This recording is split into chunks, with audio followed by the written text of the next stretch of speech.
सुबह से शाम तक ब्रेक ही करवा दें। 15 मिनट खूब होते हैं ना यार। नाश्ता करके आते होगे इस टाइम, तो चाय तो पीनी है। मैं तो अब तक 2 बार चाय पी के आ गया, आप 1 बार भी नहीं पी सकते।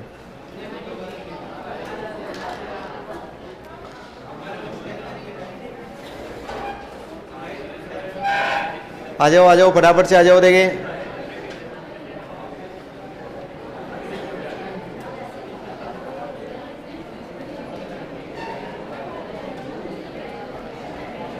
अच्छा बताओ, देखिए मनोविज्ञान पढ़ रहे थे, मनोविज्ञान का इतिहास पढ़ रहे थे। इतिहास में समझाओ मुझे, 16वीं सदी से पहले मनोविज्ञान दर्शन शास्त्र के साथ पढ़ा जाता था। 16वीं सदी में मनोविज्ञान किसका अध्ययन बना? आत्मा का अध्ययन। 17वीं सदी में किसका बना?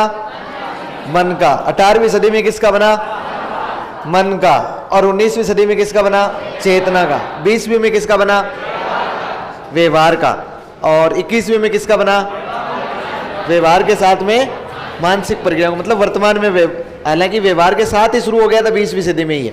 फिर हमने परिभाषाएं लिख रहे थे, परिभाषाओं में एक लिखा था हमने एबिंगास की। क्या कहा था एबिंगास ने? अतीत बहुत लंबा है लेकिन इतिहास बहुत छोटा है। फिर उसके बाद में वुडवर्थ ने देखो कितनी अच्छी परिभाषा दी है। मनोविज्ञान ने सबसे पहले आत्मा का त्याग किया, उसके बाद में मन का त्याग किया, उसके बाद में चेतना का त्याग किया, और वर्तमान में व्यवहार को अपना रहा है। ये वुडवर्थ ने दी थी। लिखो 1-2 परिभाषाएं और लिखो।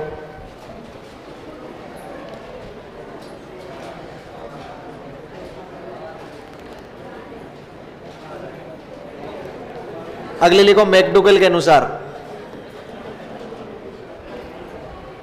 मैकडूगल के अनुसार, मैकडूगल लिखो मनोविज्ञान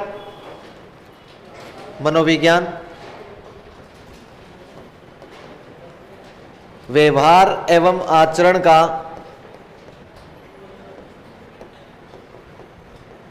मनोविज्ञान व्यवहार एवं आचरण का यथार्थ विज्ञान है।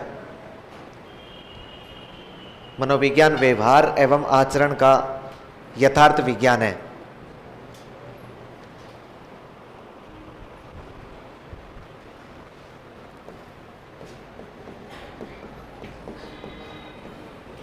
अगला लिखो वाटसन।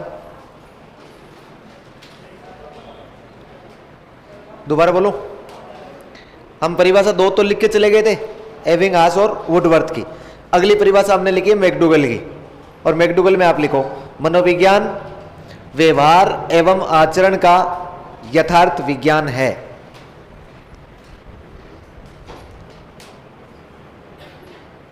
व्यवहार एवं आचरण का यथार्थ विज्ञान है।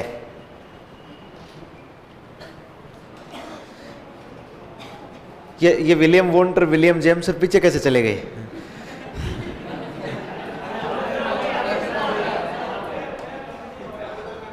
पर वापस लाएंगे, आपके दिन आएंगे वापस।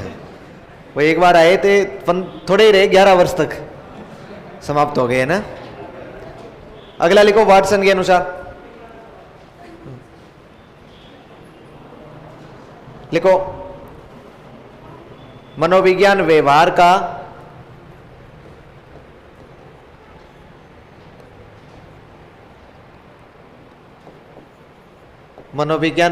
का निश्चित एवं विशुद्ध विज्ञान है।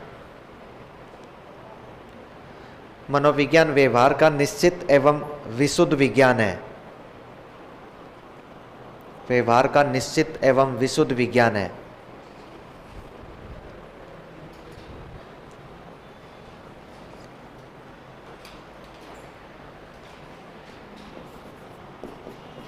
अगला लिखो जेम्स ड्रेवर।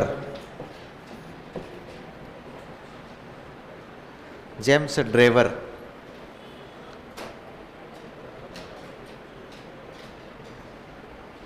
ये ज्यादा नहीं लिखेंगे परिभाषाएं, हम 2-4 ही लिखेंगे ना, ज्यादा नहीं उलझना है। परिभाषाओं में तो अथाह परिभाषाएं हैं, जरूरी नहीं हम जो लिख रहे हैं उनमें से आएगा, लेकिन 2-4 लिख लें तो अपने दिमाग में ये नहीं है कि हमने परिभाषाएं लिखी नहीं है।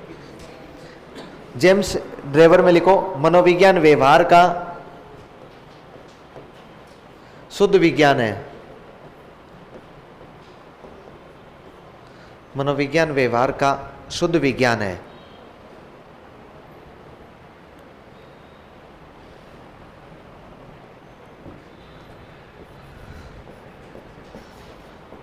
और इसके बिना तो मनोविज्ञान अधूरी है। लिखो crow and crow, crow and crow.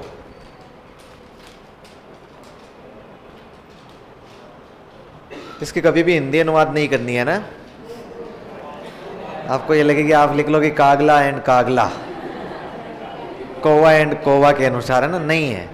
ये सरनेम है, किसी व्यक्ति के सरनेम है। दो लोग है, ये अकेला नहीं है।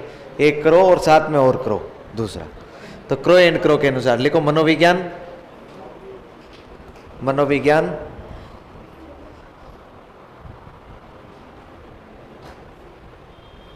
मानव व्यवहार,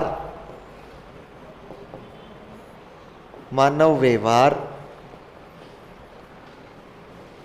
एवं मानव संबंधों का विज्ञान है।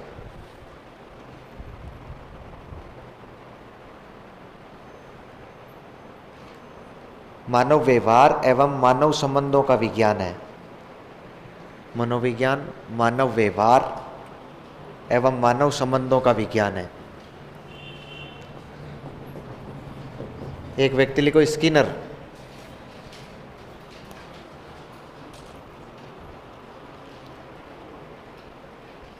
स्किनर। लिखो मनोविज्ञान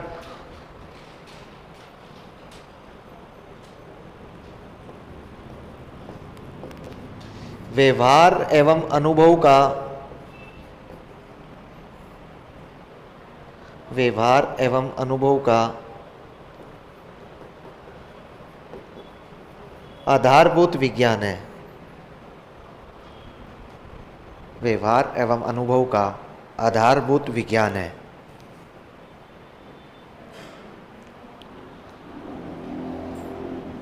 आधारभूत विज्ञान। बताओ एविंग हास वाली परिभाषा तो नहीं भूलोगे ना आप। इसने तो कहा था कि अतीत लंबा है और इतिहास छोटा सा है। फिर वुडवर्थ वाली परिभाषा तो कैसे ही नहीं भूलोगे। पहले आत्मा को, फिर मन को, फिर चेतना को, और वर्तमान में क्या कर रहा है, व्यवहार को अपना रहा है। फिर मैकडूगल ने क्या कहा था, व्यवहार एवं आचरण का यथार्थ, यथार्थ मतलब रियलिस्टिक, रियल में, वास्तविक। क्योंकि ये परिभाषा पहले नहीं दी थी उन्होंने, पहले तो वो हो सकता है वाली दी थी है ना, धुंधली सी परिभाषा। फिर बाद में इन्होंने कहा कि मनोविज्ञान व्यवहार और आचरण का कैसा विज्ञान है, वास्तविक विज्ञान, यथार्थ विज्ञान है। फिर वाटसन ने कहा था कि मनोविज्ञान व्यवहार का निश्चित, निश्चित यानी फिक्स, विशुद्ध यानी विशेष रूप से शुद्ध, विशुद्ध मतलब मिलावट नहीं है, विशेष रूप से शुद्ध 24 कैरेट। ये कह रहा है कि मैं निश्चित रूप से कह सकता हूं कि मनोविज्ञान किसका विज्ञान है, व्यवहार का विज्ञान है। फिर जेम्स ड्रेवर ने कहा मनोविज्ञान व्यवहार का शुद्ध विज्ञान है। ये विशुद्ध शब्द आ जाए, निश्चित शब्द आ जाए तो कौन होगा, वाटसन, और यदि शुद्ध शब्द आ जाए तो दोनों अलग अलग है ना। फिर क्रो एंड क्रो, मनोविज्ञान मानव व्यवहार और मानव संबंध, मानव जो व्यवहार करता है और मानव जो संबंध है उनको दर्शाने का विज्ञान है। फिर स्किनर कहता है मनोविज्ञान व्यवहार के साथ में अनुभवों का आधारभूत विज्ञान है। बेसिक विज्ञान यही, बेसिक साइंस है। किसका है, एक तो एक्सपीरियंस अनुभव और दूसरा व्यवहार बिहेवियर, दोनों का आधारभूत विज्ञान है। एक परिभाषा लिखो, बोरोन के अनुसार, बोरोन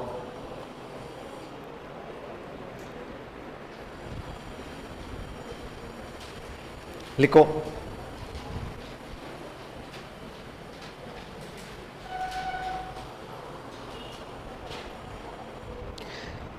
बोरोन में आप लोग लिखो मनोविज्ञान को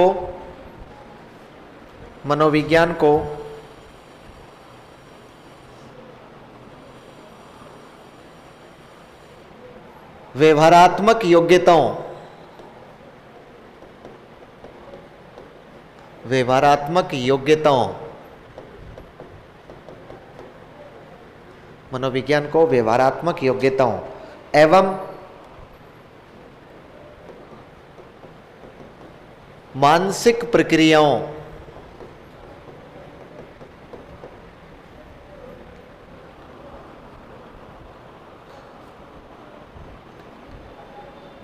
मनोविज्ञान को व्यवहारात्मक योग्यताओं एवं मानसिक प्रक्रियाओं के वैज्ञानिक अध्ययन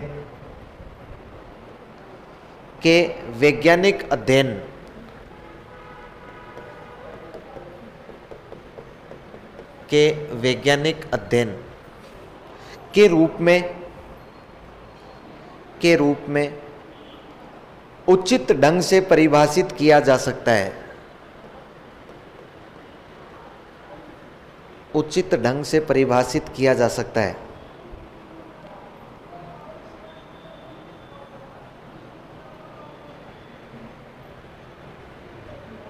वैज्ञानिक अध्ययन के रूप में उचित ढंग से परिभाषित किया जा सकता है। अगली परिभाषा लिखो,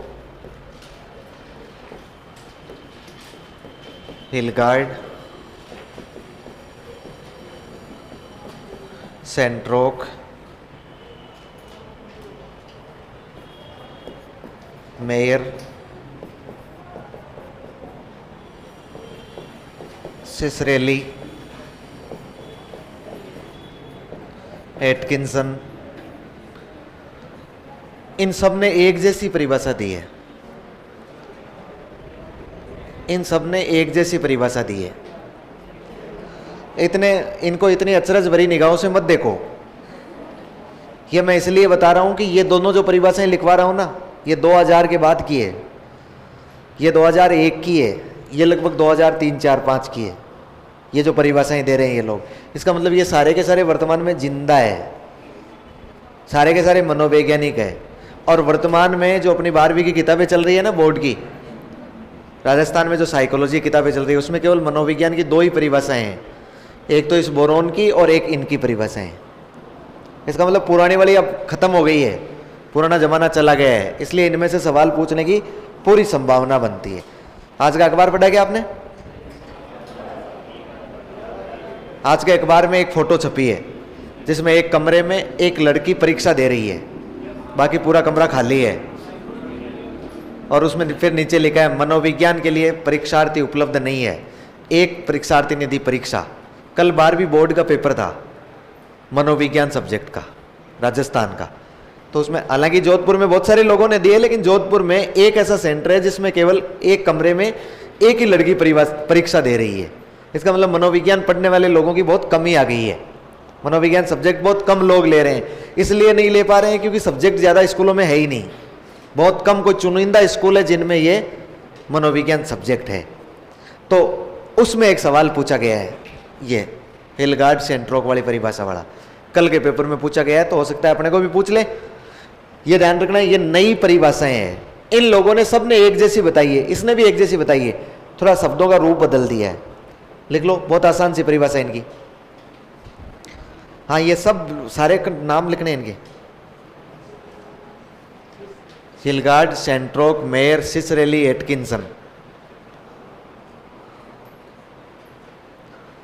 लिख लिए ना। अब इनके नाम ही ऐसे ही निकाले हैं, नहीं कालू राम और बालू राम और केसा राम और छोटू राम और ऐसे नाम होते हैं अपने, लेकिन अपने वाले तो अध्ययन ही नहीं करते हैं। एटकिंसन, किसन नाम सुना है? किसन, किसन नहीं सुना है?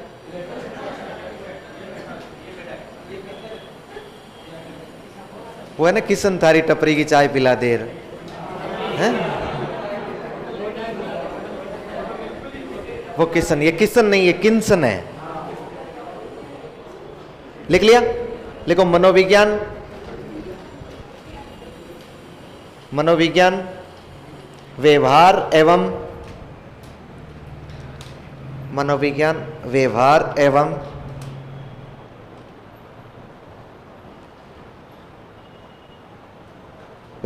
एवं मानसिक प्रक्रियाओं का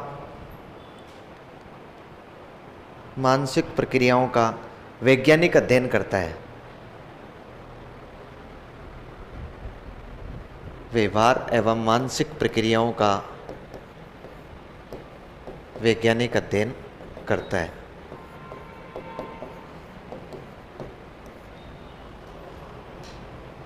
समझ जाएंगे क्या? मतलब ये वर्तमान की बातें कर रहे हैं। वर्तमान में केवल व्यवहार को लेकर नहीं उड़ रहे हैं हम लोग। व्यवहार के साथ में किसको जोड़े रखा है हमने? मेंटल प्रोसेस को, मानसिक प्रक्रिया को जोड़ के रखा है।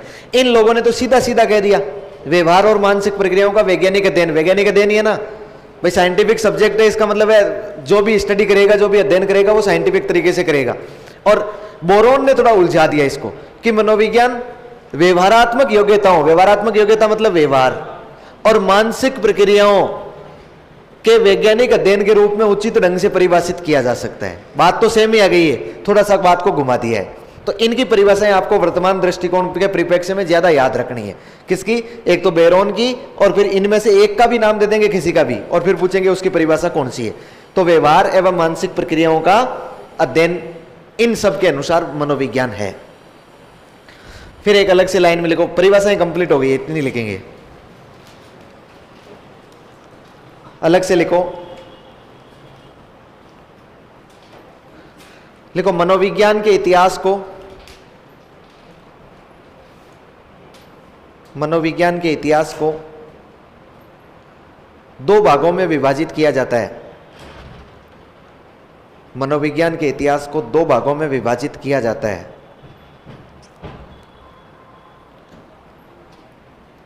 इतिहास को दो भागों में विभाजित किया जाता है।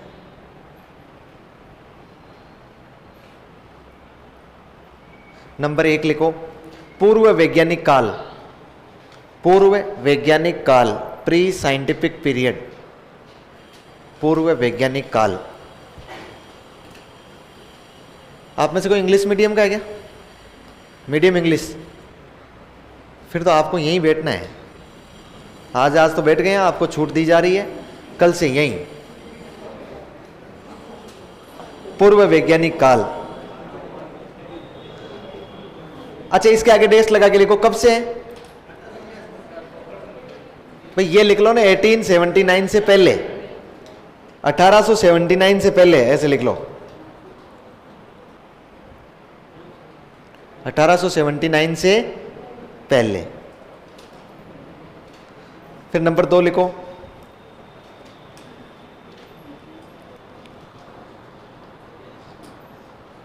वैज्ञानिक काल।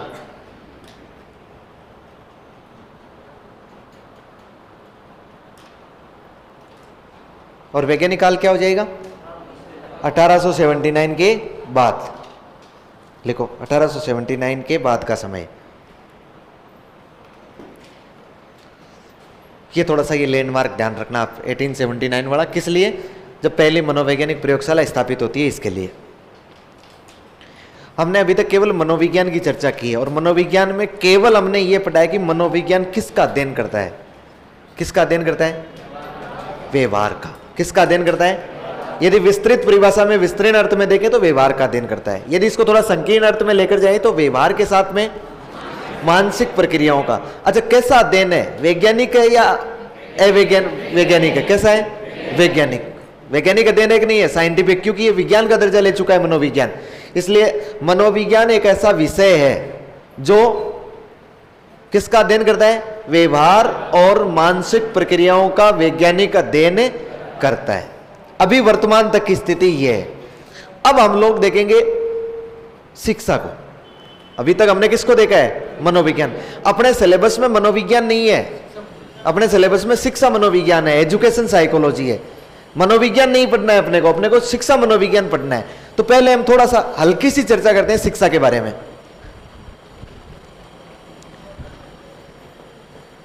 एक स्वतंत्र हेडिंग लगाओगे, शिक्षा।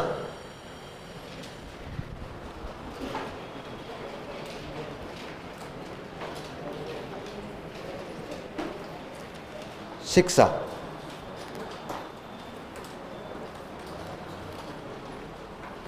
वो 2 लाइनें तो जो आपको आती है वो तो लिखो। लिखो शिक्षा, नेक्स्ट लाइन में लिखो, शिक्षा संस्कृत के सिक्स धातु से बना है। शिक्षा संस्कृत के सिक्स धातु से बना है।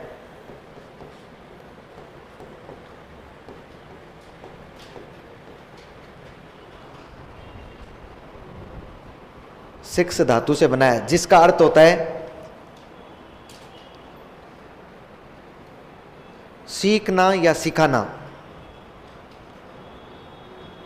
सिक्स धातु से बना है, जिसका अर्थ होता है सीखना या सिखाना।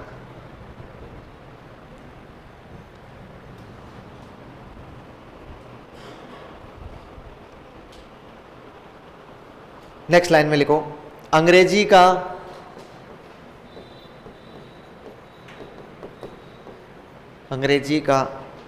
एजुकेशन शब्द, अंग्रेजी का एजुकेशन शब्द लैटिन भाषा के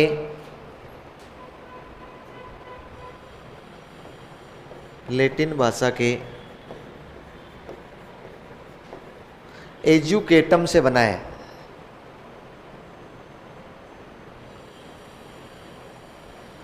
अंग्रेजी का एजुकेशन शब्द लैटिन भाषा के एजुकेटम से बना है।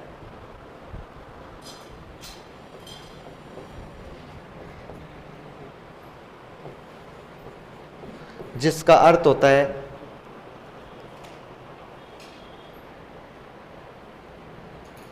ई प्लस ड्यूको, जिसका अर्थ होता है ई प्लस ड्यूको।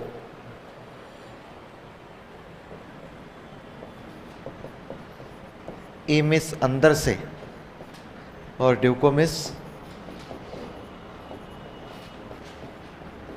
बाहर निकालना।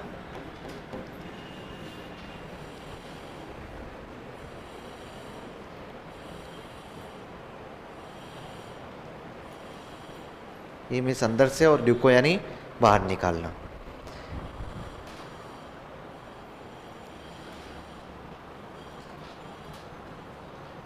क्या मतलब हुआ इसका?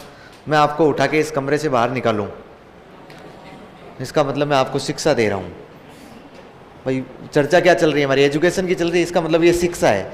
शिक्षा किसे कहोगे? आपको उठा के बाहर निकाल देना। कोई व्यक्ति कुएं में गिर गया, उसको कुएं से बाहर निकालना क्या है? शिक्षा। यही है। फिर क्या बाहर निकालना है? ज्ञान को बाहर निकालना शिक्षा है। और मान लो बाहर निकालने लगे, अगला कहे ज्ञान मत दे, वहीं रख। तो बालक के अंदर बहुत सारी क्षमताएं होती है, उन क्षमताओं को निखारना, उन क्षमताओं का प्रयोग करवाना सिखाना, उसे वो अंदर से बाहर निकालना। बालक के अंदर छुपी हुई जितनी भी क्षमताएं ना, अंतर्निहित क्षमताएं, उन क्षमताओं को निखारना, उनको बाहर निकालना क्या कहलाता है? शिक्षा कहलाता है। मतलब एजुकेटम कहलाता है। ई प्लस ड्यूको कहलाता है। ध्यान रखिएगा। कुछ मनोवैज्ञानिक, कुछ शिक्षाविद मानते हैं कि ये एजुकेयर से भी बना है, कुछ मानते हैं एजुशियर से भी बना है। अपने को ये ध्यान रखना है कि शिक्षा के दो शब्द है। ये एक तो हिंदी में देखें तो संस्कृत के किससे बना है? धातु तो समझते हैं ना, अलग अलग होती है। मतलब मूल जो धातु होती है फिर उसमें जुड़ जाती है, क्रिया बनती है, वो अलग बातें हैं। सिक्स धातु से बना है, जिसका अर्थ सीखना और सिखाना होता है। एजुकेशन लैटिन भाषा के एजुकेटम से बना है, जिसका अर्थ क्या होता है? ई प्लस ड्यूको, मतलब अंदर से बाहर निकालना। ध्यान रखिएगा। अच्छा, शिक्षा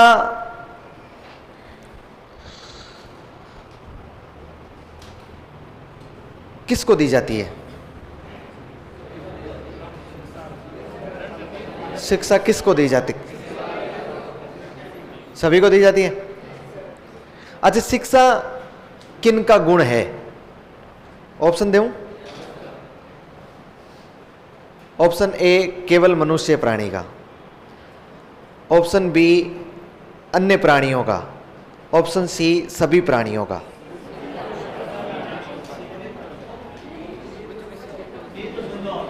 है डी ऑप्शन है ही नहीं, तीन ही ऑप्शन है। शिक्षा किसका गुण? आपके सामने इतना सा सवाल लिखा हुआ आएगा और उसमें पूछेगा मनुष्य प्राणी का, अन्य प्राणियों का, और सी होगा मनुष्य और अन्य सभी प्राणियों का। कितने लोग ऑप्शन ए पे सहमत हैं? कितने लोग ऑप्शन बी पे सहमत है? मतलब मनुष्य का गुण है ही नहीं, बी वाले ये कह रहे हैं। और ऑप्शन कितने लोग हैं? ए मनुष्य का, बी अन्य प्राणियों का, और सी में दोनों प्राणियों का। सी पर वेरी गुड। ए वाले क्या सोच के बता रहे हैं? एजुकेशन बता चुका हूं मैं आपको, आपके बेच को बता चुका हूं मैं। और मैंने उदाहरण दिया था, मैंने कहा किस किस के घर में ऐसी कोई भैं है क्या जो 10वीं पास है क्या? कोई गाय हो, कोई आपने कुत्ता देखा हो, कोई बिल्ली देखी हो जिसके पास 5वीं की मार्कशीट हो NIOS की? भाई आप मुझे कुतर्क देंगे इस बात के लिए कि वो तो केवल औपचारिक शिक्षा होती है, वो तो केवल औपचारिक शिक्षा होती है। लेकिन फिर भी आपने कभी भी ये सुना है क्या कहीं जाते हुए कि देख मेरी बहन है बहुत अच्छी एजुकेटेड है, कुत्ता है ना वो बहुत अच्छा एजुकेटेड है? सुना है कभी ऐसा? ट्रेंड हो सकता है, एजुकेटेड नहीं हो सकता है। ट्रेनिंग दी जा सकती है, एजुकेशन नहीं दी जा सकती है। मतलब प्रशिक्षण दिया जा सकता है, शिक्षा नहीं दी जा सकती है। ध्यान रखिएगा, शिक्षा केवल किसका गुण है? मनुष्य प्राणी का गुण है। शिक्षा केवल किसका है? मनुष्य प्राणी का गुण है। अच्छा, शिक्षा कब दी जाती है? शेषवावस्था में, बाल्यावस्था में, किशोरावस्था में? कौन सी अवस्था में शिक्षा दी जाती है? बाल्यावस्था में। लिख लो, अगली लाइन में लिखो, शिक्षा मनुष्य प्राणी का गुण है।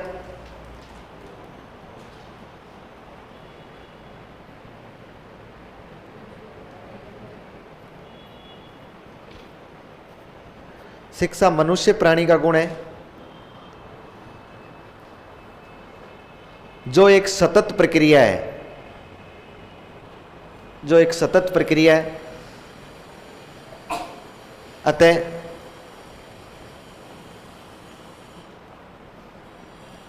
जीवन पर्यंत चलती रहती है, अतः जीवन पर्यंत चलती रहती है, जीवन पर्यंत चलती रहती है। जीवन पर्यंत का मतलब समझ गए ना? कोई अवस्था फिक्स नहीं है। जब तक आदमी जिएगा तब तक शिक्षा लेता रहेगा। आदमी जब मरता है, और मरते वक्त भी जी दौरा होता है उसका, जी बहुत मुश्किल से निकलता है, जी घबराता है, जी मचलता है, तब उसको याद आता है कि यार थोड़े कर्म सही कर लिया होता ना तो आज ये दिन नहीं देखना होता। इस समय भी वो क्या कर रहा है? शिक्षा ले रहा है। भाई जरूरी नहीं है औपचारिक शिक्षा ही ले, वो आके थोंडाइक और पावलोव के सिद्धांत ही पढ़े, ये जरूरी नहीं है। वो कौन सी शिक्षा है? अनौपचारिक। वो शिक्षा तो ले रहा है। क्या कर रहा है? शिक्षा। अच्छा, शिक्षा कितने प्रकार की होती है? 3 प्रकार की। लिखो, नेक्स्ट लाइन में लिखो, शिक्षा सामान्यतः 3 प्रकार की होती है। शिक्षा सामान्यतः 3 प्रकार की होती है।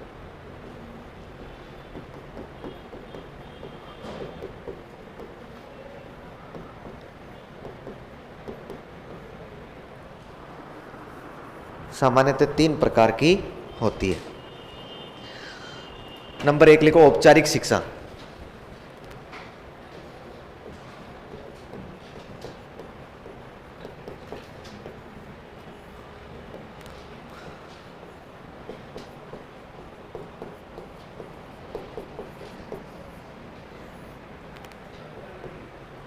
देखेंगे एक बार, है ना? लिखेंगे नहीं आगे। शिक्षा कितने प्रकार की होती है? 3 प्रकार की। कौन कौन सी? औपचारिक, अनौपचारिक और निरौपचारिक। 3 ही प्रकार की होती है शिक्षा, औपचारिक, अनौपचारिक और निरौपचारिक। ये 3 प्रकार की शिक्षा होती है। इस 3 प्रकार की शिक्षा को डिफाइन करने के लिए मैं 2 शब्दों को लैंडमार्क के रूप में काम में लेऊंगा, मानक के रूप में काम में लेऊंगा। एक है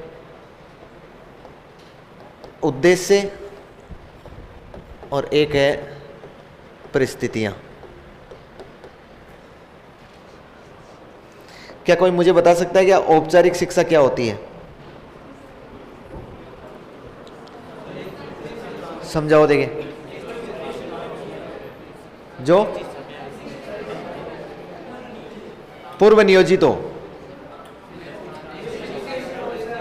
जिसके उद्देश्य हो, विशिष्ट उद्देश्य हो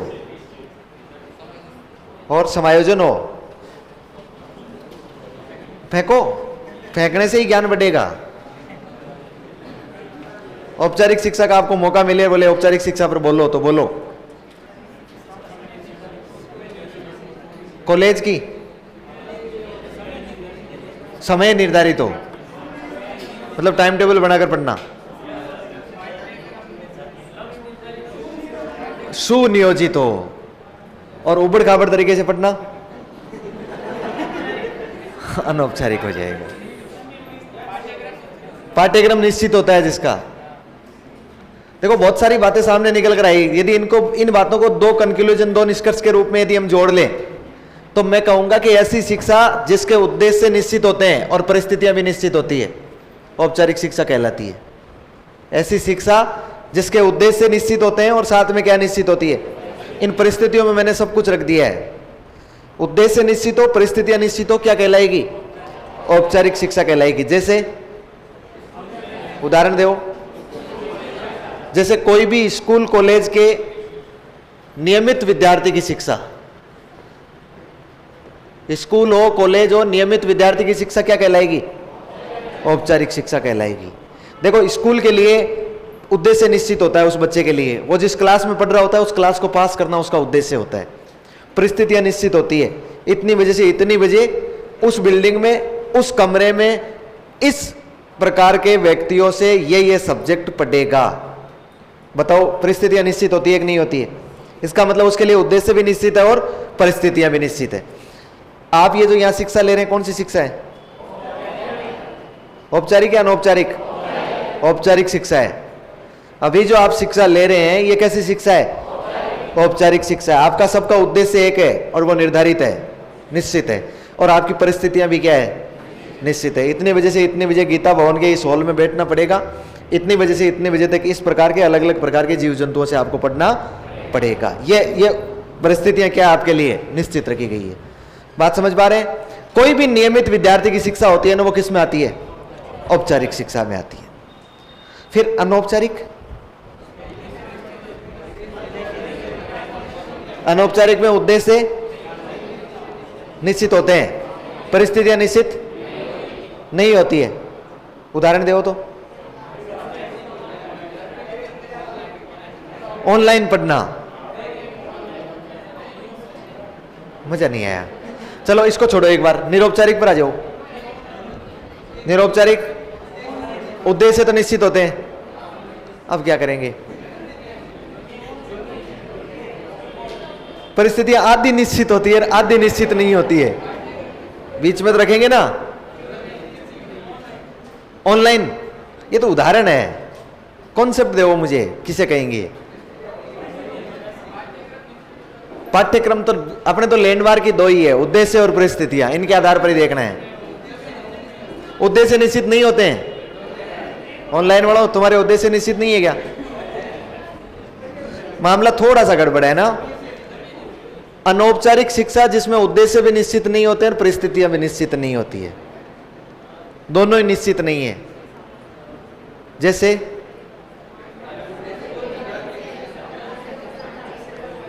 जैसे समाज द्वारा, परिवार द्वारा, यही होता है ना। जैसे सामाजिक शिक्षा, इसलिए इसे क्या बोलते हैं? सामाजिक शिक्षा। इसीलिए इसे बोलते हैं पारिवारिक शिक्षा, इसीलिए इसे बोलते हैं व्यवहारिक शिक्षा, जिसमें उद्देश्य भी निश्चित नहीं है, परिस्थितियां भी निश्चित नहीं है। जैसे सड़क पर चलते हुए सीखना, सड़क पर चलते हुए सीखना, जैसे दादाजी से प्राप्त शिक्षा। अब दोनों में कुतर्क हो सकते हैं। सड़क पर चलते हुए यदि मनोविज्ञान की किताब खोल रखी है, सीखता जा रहा है, तो अनौपचारिक में नहीं आएगी, वो ध्यान रखना है। दादाजी जिसके मास्टर है और उससे पढ़ रहा है वो स्कूल में जाके, तो अनौपचारिक में नहीं आएगी।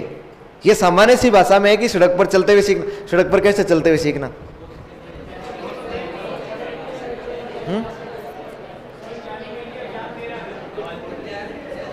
कोई ज्ञान दे रहा है मान लो ना। अच्छा जैसे मान लो आप यहां से गीता भवन से अपने रूम पर जा रहे हैं, ठीक है।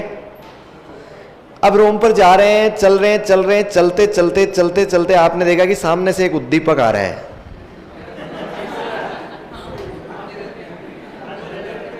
पहले तो संकट ये कि उद्दीपक क्या है भाई, उद्दीपक सिखाना पड़ेगा, नहीं तो फिर समझ में कैसे आएगा उद्दीपक का संकट क्या। अच्छा, कभी आपने नाम सुना है क्या प्रेरक क्या होता है? कभी आपने नाम सुना है क्या उद्दीपक क्या होता है? बस मैं अभी दो ही शब्द सिखाऊंगा आपको, बाकी बाद में सिखाऊंगा। एक होता है प्रेरक, एक होता है उद्दीपक। प्रेरक इंग्लिश ये साइंस वाले लोग जानते हैं, इसे उत्प्रेरक बोलते हैं। उत्प्रेरक वर्धक अलग होते हैं, उत्प्रेरक विष अलग होते हैं, ये साइंस वाले जान सकते हैं ना। आर्ट्स वालों के लिए प्रेरक वो होते हैं जो प्रेरणा देते हैं, यही होते हैं। और सही भी वही है, सही भी वही है कि जो प्रेरणा देते हैं। अच्छा, किसी कार्य को करने के लिए प्रेरित करने वाले जो तत्व होते हैं ना, वो क्या कहलाते हैं? प्रेरक तत्व कहलाते हैं। आपको कोई कार्य करने के लिए यदि कोई प्रेरित कर रहा है तो वो क्या है? प्रेरक है। फिर उद्दीपक, जिसे देखकर प्रेरणा ले तो प्रेरक होता है। अनुक्रिया, अनुक्रिया तो प्रेरक के कारण ही तो की जाती है ना। इसको स्टिमुलस बोलते हैं उद्दीपक को। क्या क्या जैसे मान लो मैं समझाऊं आपको ना, देखो ऑप्शन दो और बिना ऑप्शन उदाहरण देके समझा दूं। मान लो आप किसी शादी विवाह में जा रहे हैं, कोई पार्टी में जा रहे हैं, तो शाम को 4:15 बजे यहां से छूटने के बाद 6:15 क्या फर्क पड़ता है? तो खाना तो वैसे ही 9 बजे होता है, जल्दी जाकर क्या निकाल लोगे? और वैसे लाइटिंग लगी होती है शाम को। तो आप यहां से जाने के बाद तैयार हुए, मतलब ऐसे उछल के पड़े जैसे कोई मेरी वजह से यहां बैठे हैं आप लोग। और नौकरी लगने के बाद सारा पेमेंट मुझे ही ट्रांसफर करेंगे आप फिर। और जैसे पहली बार ही बैठे हैं, आपके अलावा कोई 8 बजे तक पढ़ाई नहीं है ना।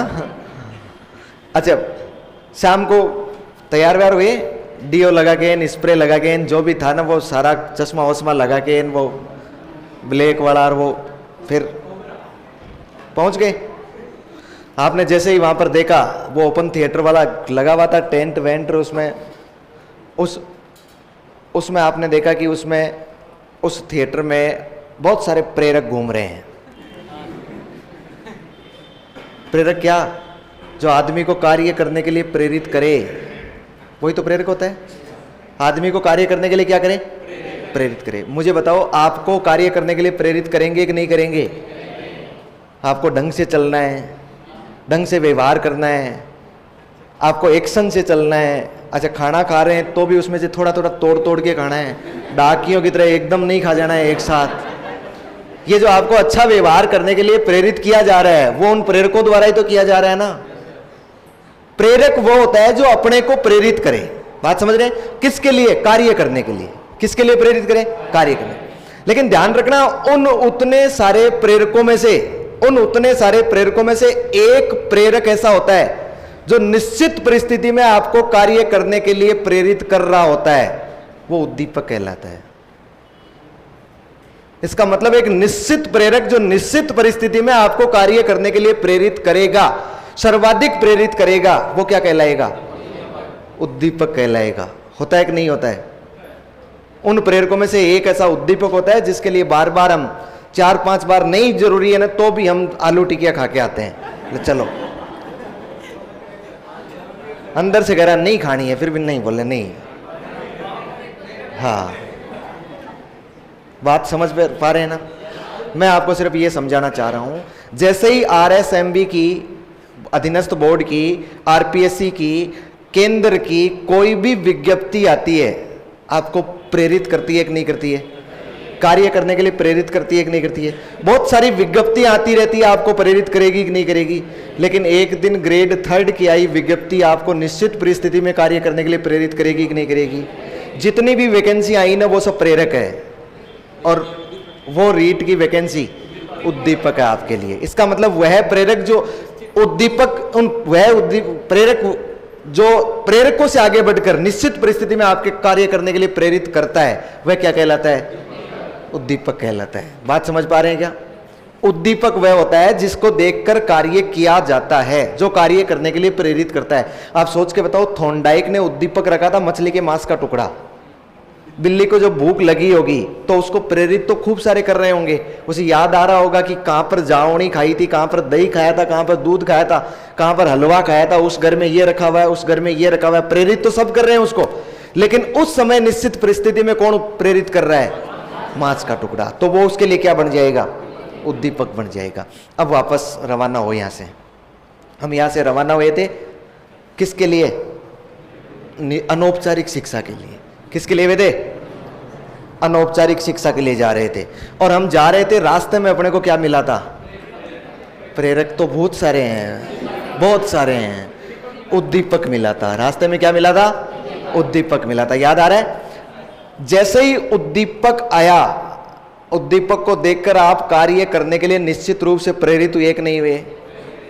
निश्चित रूप से प्रेरित हुए। मतलब आपने उद्दीपक को ओवरटेक करने का प्रयास किया, अपने आप को तैयार किया ओवरटेक करने के लिए ना। जैसे दूर से उद्दीपक आ रहा है, उद्दीपक आ रहा है, तो आपने अपने आप को संभाला, मतलब मैं अच्छा ठीक हूं।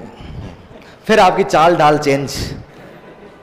पहले जो चल रहे थे ना या ऐसे, अब वो चाल डाल चेंज, बड़े स्टाइल से चल रहे हैं आप लोग।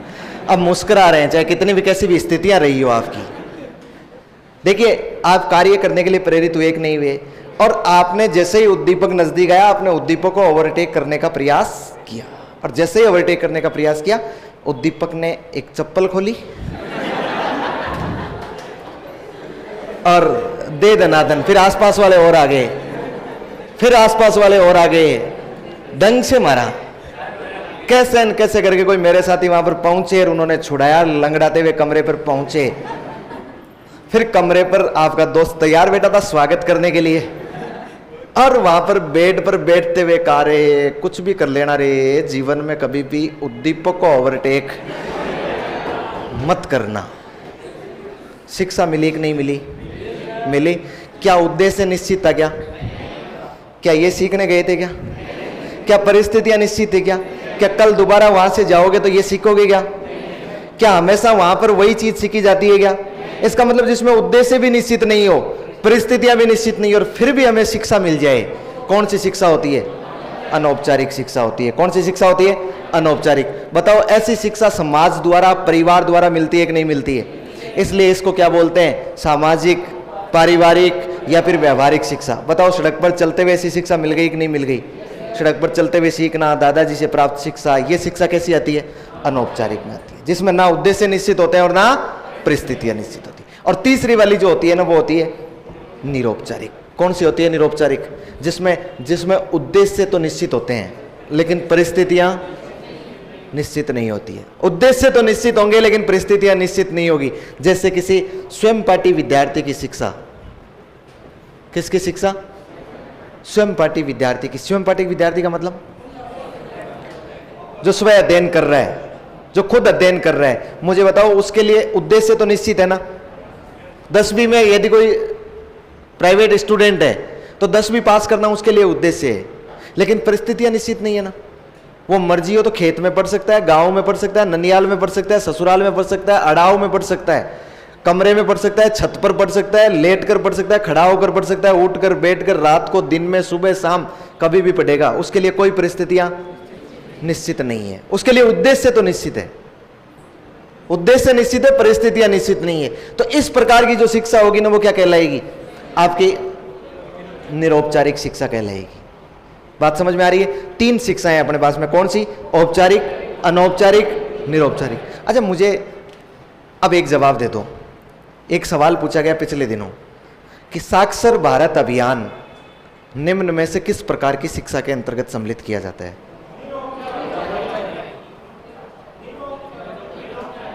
किस में होगा?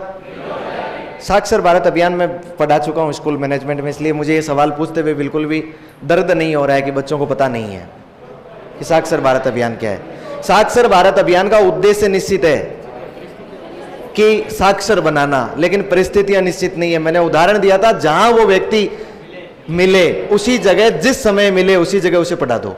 इसका मतलब उद्देश्य तो निश्चित है लेकिन परिस्थितियां निश्चित नहीं है। वर्तमान में चल रहा नव भारत साक्षरता कार्यक्रम साक्षर भारत अभियान का हिस्सा है। और बताओ वो भी तो निरौपचारिक में आएगा कि नहीं आएगा? ध्यान रह जाएगा। अच्छा, दूरस्थ शिक्षा जो होती है, ओपन यूनिवर्सिटी की जो शिक्षा होती है, वो सारी किस में आ जाएगी? निरौपचारिक में। क्लियर? लिखो। नंबर 1 लिखा आपने, लिखो ऐसी शिक्षा, ऐसी शिक्षा जिसमें, ऐसी शिक्षा जिसमें उद्देश्य तो निश्चित हो, जिसमें उद्देश्य तो निश्चित हो लेकिन परिस्थितियां निश्चित नहीं हो। सॉरी, आपने क्या लिखा है? ऐसी शिक्षा जिसमें उद्देश्य एवं परिस्थितियां दोनों निश्चित हो।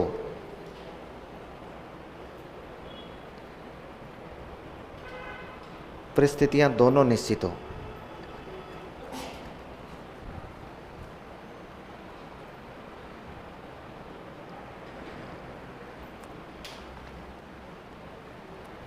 जैसे, अब आगे वो नहीं लिखेंगे इसे औपचारिक शिक्षा कहते हैं, ये नहीं लिखना है। जैसे नियमित विद्यार्थी की शिक्षा, जैसे नियमित विद्यार्थी की शिक्षा, नियमित विद्यार्थी की शिक्षा। नंबर 2 लिखो, अनौपचारिक शिक्षा,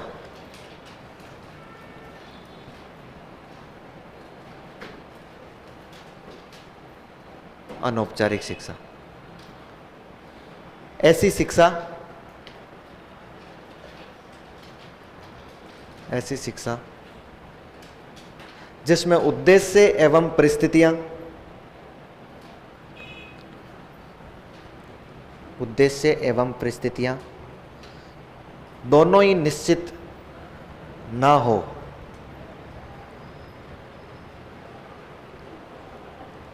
दोनों ही निश्चित ना हो।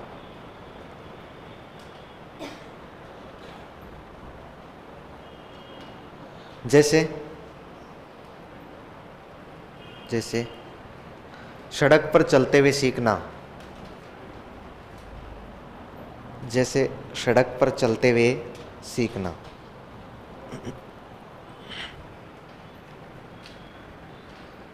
सड़क पर चलते हुए सीखना। अच्छा, इसी में अगली लाइन लिखोगे, इसे सामाजिक, सामाजिक पारिवारिक, सामाजिक पारिवारिक एवं व्यावहारिक शिक्षा के नाम से भी जानते हैं। सामाजिक पारिवारिक एवं व्यवहारिक शिक्षा के नाम से भी जानते हैं। कमेंट दिखाओ।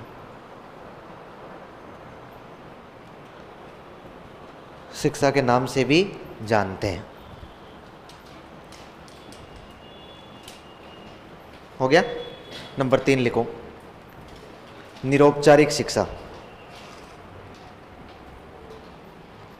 निरौपचारिक शिक्षा।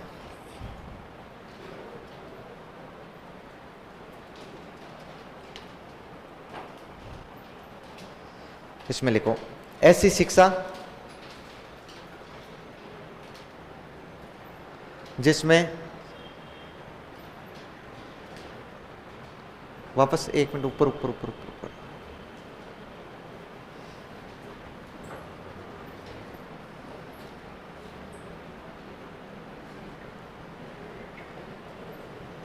ये साक्षी ने सिर्फ इतना ही लिखा है सर,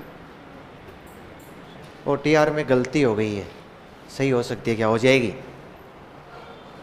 YouTube पे पूछो OTR पे गलती हो गई है, एडिट करने का क्या तरीका है। एक वीडियो सामने निकल कर आएगा, उसको देख के एडिट कर लो। जीव जंतुओं को भी शिक्षा दी जाती है, उससे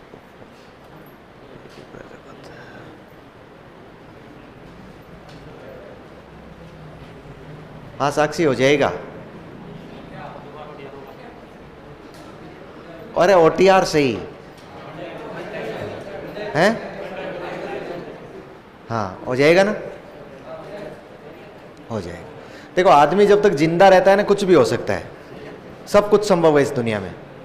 चलिए, ऐसी शिक्षा जिसमें उद्देश्य तो निश्चित होते हैं,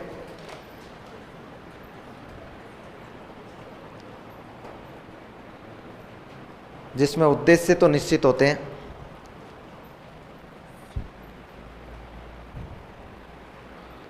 लेकिन परिस्थितियां निश्चित नहीं होती है।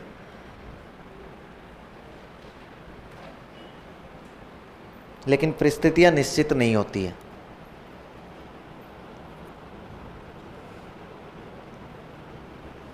जैसे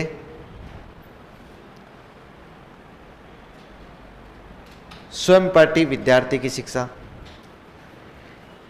स्वयं पाठी विद्यार्थी की शिक्षा,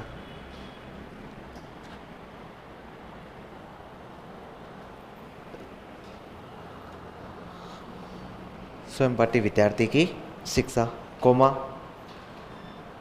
दूरस्थ शिक्षा, दूरस्थ दूर स्थान पर बैठकर ली जाने वाली शिक्षा होती है ना, दूरस्थ, जिसे पत्राचार बोलते हैं हम लोग, दूरस्थ शिक्षा, साक्षर भारत अभियान आदि। साक्षर भारत अभियान आदि, साक्षर भारत अभियान आदि।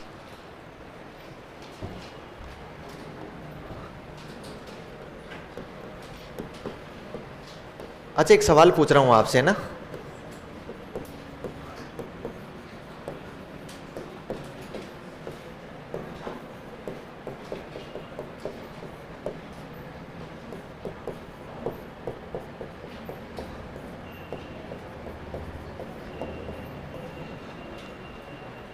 ठीक है?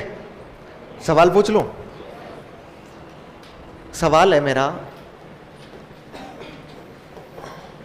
शिक्षा की प्रक्रिया होती है,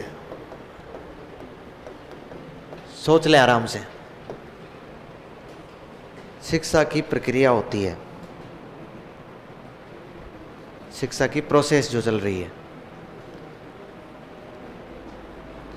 यदि आपने नहीं भी पढ़ा तो भी तुक्का तो फेंकना ही है। ऑप्शन ए, कौन सहमत है? वेरी गुड, आधा आ गया ना, नहीं मत ऐसे ही पूरा हाथ खड़ा नहीं किया है, फिर भी हम आपको एक में मानेंगे। Option A. ऑप्शन बी, बहुत अच्छा। ऑप्शन सी,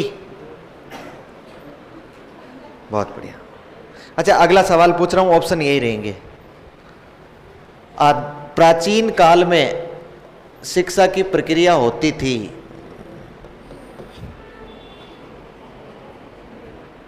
अब हाथ खड़ा करो, देखे ऑप्शन ए पे, बी पे, सी,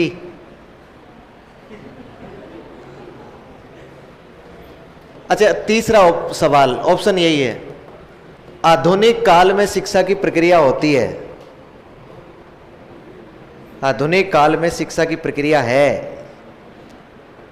ऑप्शन ए, कोई नहीं, ऑप्शन बी और ऑप्शन सी।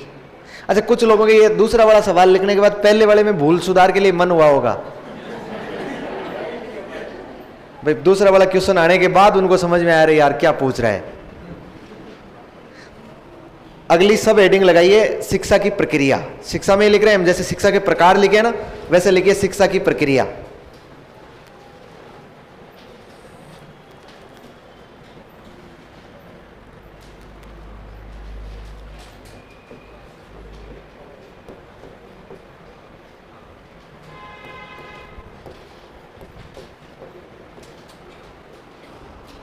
शिक्षा की प्रक्रिया, इस तरह से टेबल बना लीजिए,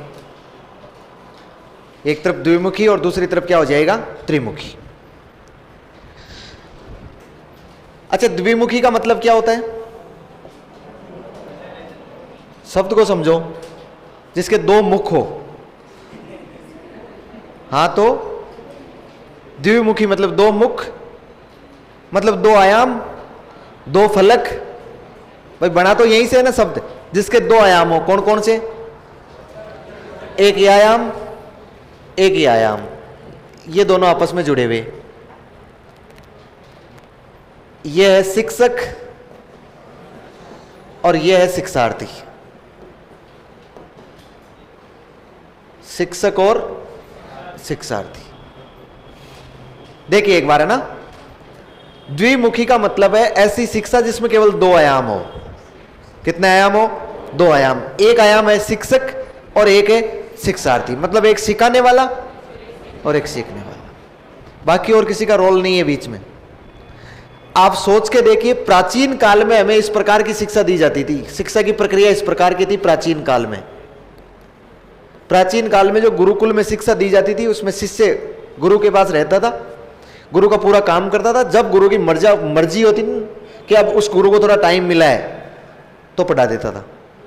जो मर्जी होती तो वो सिलेबस पढ़ाता था। ये नहीं कह सकते सर सिलेबस में से एक बिंदु छोड़ दिया है, क्योंकि सिलेबस था ही नहीं, दूसरा कोई इंटरफेयर नहीं था। मर्जी होती तो वो सामाजिक शिक्षा देता, मर्जी होती तो सैन्य शिक्षा देता, मर्जी होती तो वो राजनीतिक शिक्षा देता, उसकी जो मर्जी होती ना वो शिक्षा देता था। कोई सिलेबस नहीं था, केवल एक शिक्षक होता था और एक कौन होता था? शिक्षार्थी होता था। क्या मुझे बताइए उसमें शिक्षार्थी को महत्व दिया जाता था क्या? सब सर्वाधिक महत्व किसको दिया जाता था? शिक्षक को। मुझे बताइए इस प्रकार की शिक्षा शिक्षक केंद्रित होती थी कि नहीं होती थी? कैसी होती थी? शिक्षक केंद्रित शिक्षा। अच्छा, ये मैं नहीं बता रहा हूं, ये जॉन एडम्स बता रहा है। कौन बता रहा है? John Adams. जॉन एडम्स ने हमें यह बताया कि प्राचीन काल में शिक्षा द्विमुखी होती थी, जिसमें एक शिक्षक और एक शिक्षार्थी होता था, और इस प्रकार की शिक्षा शिक्षक केंद्रित शिक्षा होती थी। ध्यान रखिएगा। आधुनिक काल में शिक्षा के कितने मुख हो गए? तीन मुख हो गए, तीन आयाम हो गए भाई शिक्षा के। ये तीन आयाम, एक कौन है? शिक्षक, एक कौन है? शिक्षार्थी, और साथ में क्या जुड़ गया है? पाठ्यक्रम। ये सिलेबस भी जुड़ गया है ना। अच्छा, ये बातें तो आपने खूब सीख ली है ना, इसलिए मैं इनको डिटेल में नहीं जाऊंगा कि किसको समाज बताया और किसने पाठ्यक्रम बताया, ये तो सीख लिया आपने। मैं तो सिर्फ ये बताऊंगा शिक्षक, शिक्षार्थी और पाठ्यक्रम। बताओ, पाठ्यक्रम नामक तीसरा आयाम आ गया ना। अब ना तो शिक्षक अपनी मर्जी से चल सकता, ना शिक्षार्थी अपनी मर्जी से चल सकता, और जैसे ही शिक्षक अपनी मर्जी से चलने लगता है, शिक्षार्थी कहता है सर लौट आइए, वापस लौट आइए, सिलेबस में आ जाइए, पाठ्यक्रम से बाहर आइए। जैसे ही आरपीएससी पाठ्यक्रम से बाहर सवाल देती है, तुरंत हाईकोर्ट में जाते हैं, बोले सिलेबस से बाहर था। बात समझ पा रहे हैं ना? तो वर्तमान की जो शिक्षा है ना, वो शिक्षक, शिक्षार्थी और पाठ्यक्रम, तीन आयाम हो गए उसके। अच्छा, मुझे बताइए ये आधुनिक काल की शिक्षा है कि नहीं है? कौन से काल की है? आधुनिक काल की है। इस प्रकार की शिक्षा में बाल केंद्रित शिक्षा होती है कि नहीं होती है? शिक्षक के अनुसार सिलेबस बनाया, बालक के अनुसार सिलेबस बनाया जाएगा कि नहीं बनाया जाएगा? तो ऐसी शिक्षा कैसी होगी? बाल केंद्रित। यह उदाहरण कौन देता है? कौन देता है? John Dewey. कौन देता है?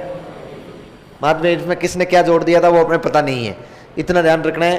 त्रिमुखी शिक्षा की प्रक्रिया की बात किसने बताई है? जॉन डीवी ने बताई। और तीन मुख, शिक्षक, शिक्षार्थी और पाठ्यक्रम। ध्यान रखिएगा। अब लौटिए सवाल पर। कहाँ है अपना वाला सवाल? ये रहा। पहला सवाल क्या था? शिक्षा की प्रक्रिया होती है, क्या होती है? द्विमुखी भी है और त्रिमुखी भी है, दोनों है। तो पहले का आंसर क्या हो जाएगा? सी। ध्यान रखिएगा। फिर पूछा प्राचीन काल में शिक्षा की प्रक्रिया होती थी तो द्विमुखी, और आधुनिक काल में है तो त्रिमुखी। बात क्लियर है? लिखो।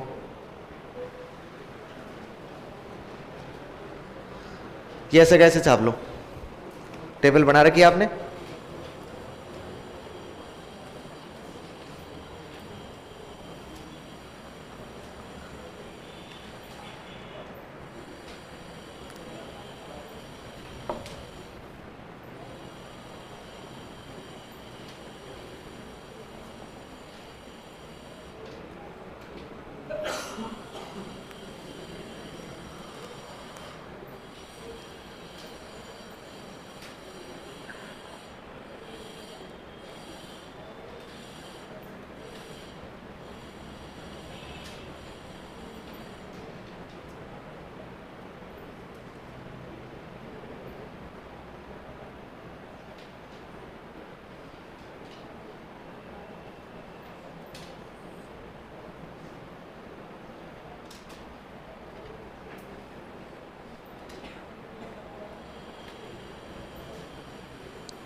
हो गया क्या?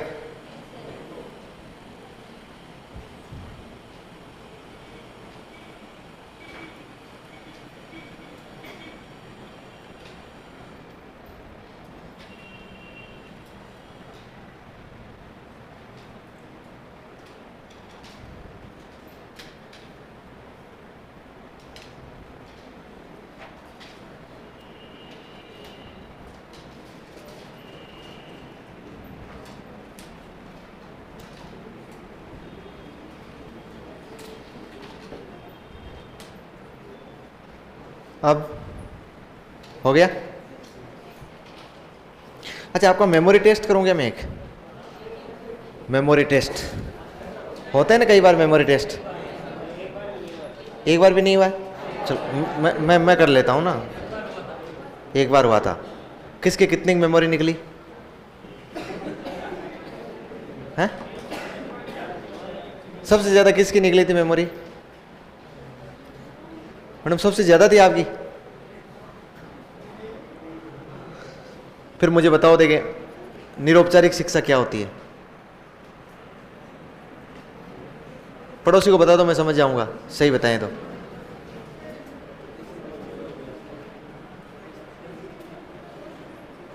सही बता रहे हैं क्या?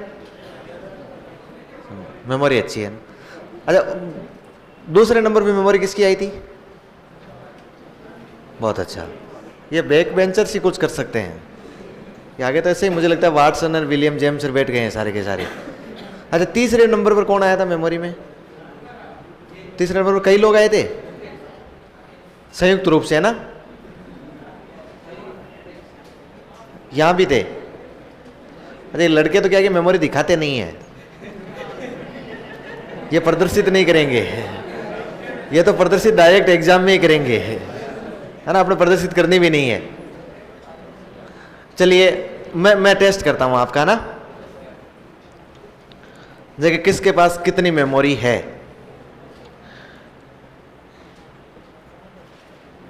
अच्छा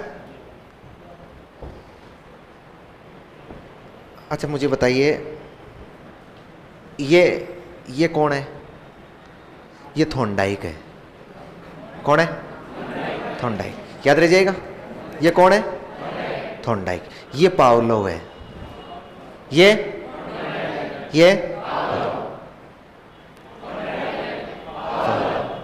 ये स्किनर है। कौन है? स्किनर। और कॉलर है। कॉलर नाम तो सुना हुआ है ना? ये कौन है? कॉलर। अच्छा, ये हल है। CL हल। क्लार्क हल है ना? ये हल है। ये कौन है? ये है बांडुरा, अल्बर्ट बांडुरा। कौन है?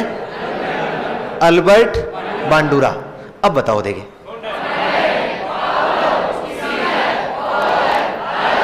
बांडुरा। अच्छा वापस बताओ।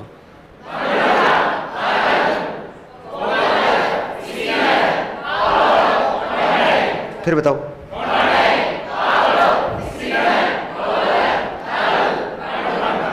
सबको याद करना है।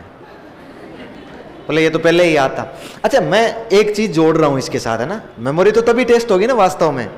अच्छा देखो, ये अमेरिका का है। कहां का है? अमेरिका का। ये रूस का है।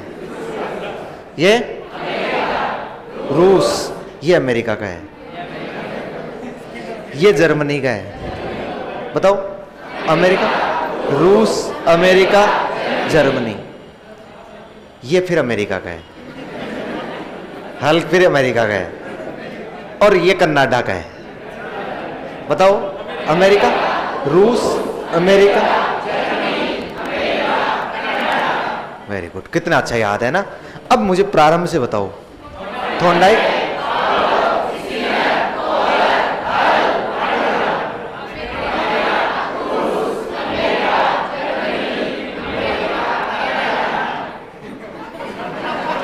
कईयों के तो मामला गड़बड़ हो गया भाई।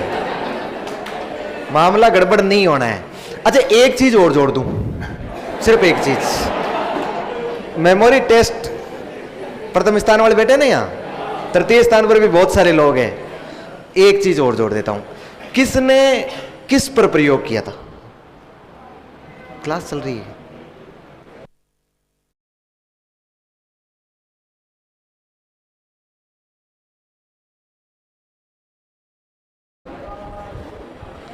पता है इन्होंने क्या कहा? इन्होंने कहा सर आपकी फोटो सुंदर नहीं आ रही है, यहां सुंदर आएगी। अब इनको कौन समझाए भाई, जैसा है वैसी तो आ ही जाएगी। चलिए फिर भी मैं क्या है कि आपके नजदीक आना चाहता हूं, लेकिन ये दुश्मन जमाना आने नहीं दे रहा है। चलिए बताओ।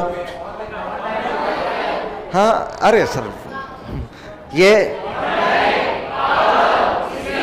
कॉलर, हल, बांडुरा, अमेरिका, रूस, अमेरिका, जर्मनी, अमेरिका, कनाडा।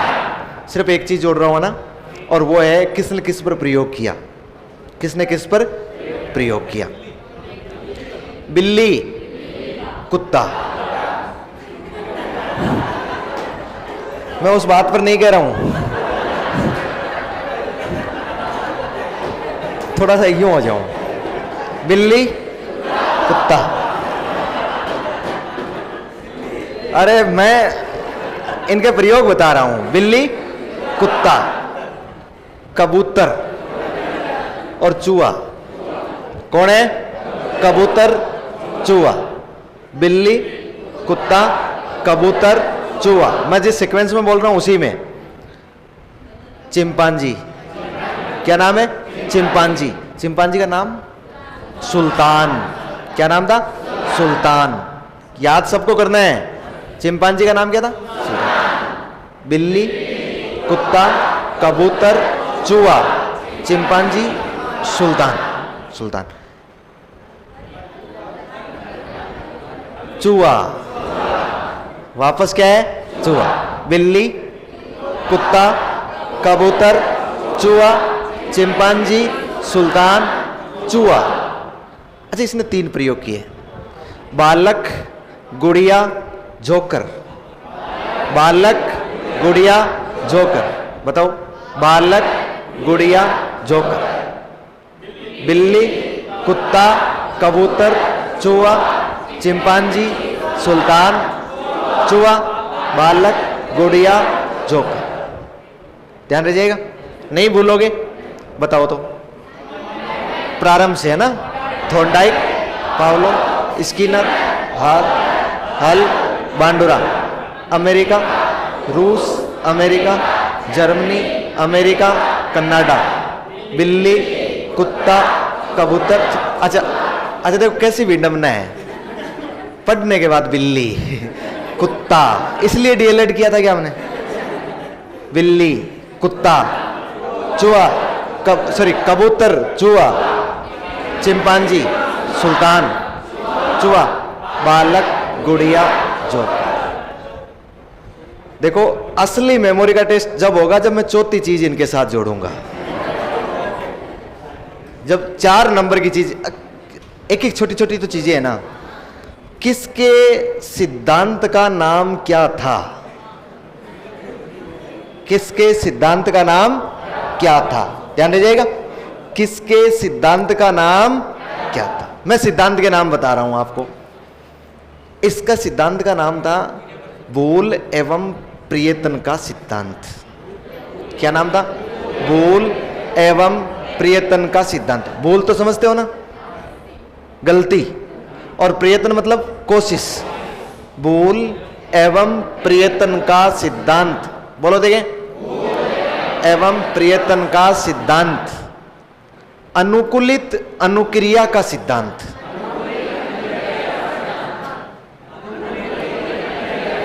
अनुकूलित अनुक्रिया का सिद्धांत। बोल एवं प्रयत्न का सिद्धांत। अनुकूलित अनुक्रिया का सिद्धांत। ये जो मेमोरी में जिन्होंने हाथ खड़े किए ना, उन पर खतरे के बादल मंडरा रहे हैं, क्योंकि सबसे पहले उनको ही पूछूंगा मैं। हाँ ढंग से याद कर लेना। हाँ, बोल एवं प्रयत्न का सिद्धांत, अनुकूलित अनुक्रिया का सिद्धांत, क्रिया प्रसूत अनुक्रिया का सिद्धांत, अनुकूलित अनुक्रिया, क्रिया प्रसूत अनुक्रिया, क्रिया प्रसूत अनुक्रिया का बताओ। बोल एवं प्रयत्न का सिद्धांत, अनुकूलित अनुक्रिया का सिद्धांत, क्रिया प्रसूत अनुक्रिया का सिद्धांत, सूझ एवं अंतर्दृष्टि का सिद्धांत, सूझ एवं अंतर्दृष्टि का सिद्धांत, सूझ एवं अंतर्दृष्टि का सिद्धांत, बोल एवं प्रयत्न का सिद्धांत, अनुकूलित अनुक्रिया, क्रिया प्रसूत अनुक्रिया, सूझ एवं अंतर्दृष्टि का सिद्धांत, पुनर्बलन का सिद्धांत। क्या है?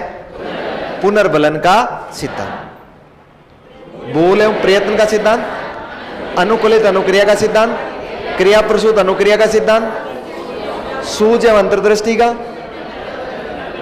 पुनर्बलन का सिद्धांत। इसने दिया था सामाजिक अधिगम का सिद्धांत, सामाजिक अधिगम का सिद्धांत। किसका सिद्धांत?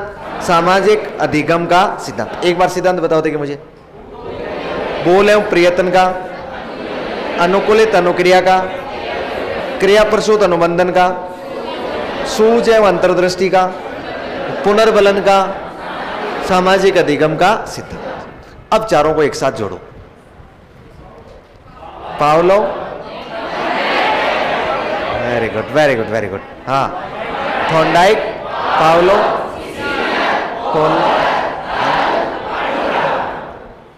अमेरिका, रूस, अमेरिका, जर्मनी, अमेरिका, कनाडा, बिल्ली, कुत्ता, कबूतर, चूहा, चिंपांजी, सुल्तान, चूहा, बालक, गुड़िया, जोकर। बोल एवं प्रयत्न का, अनुकूलित अनुक्रिया का सिद्धांत, क्रिया प्रसूत अनुबंधन, सूझ एवं अंतर्दृष्टि, पुनर्बलन, समझ। बोलो आज के आनंद की। 5 भजन हो गए पूरे, है ना? और 5 भजन हो गए, तो अब ये मैं मेमोरी का टेस्ट आज नहीं कल पूछूंगा,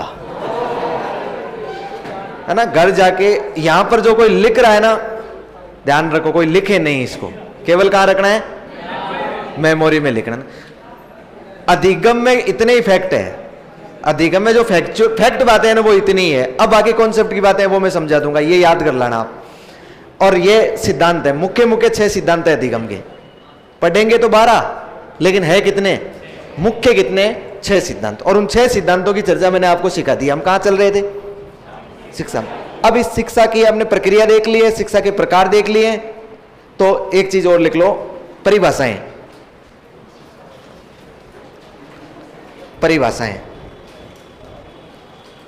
1-2 परिभाषा तो लिखें।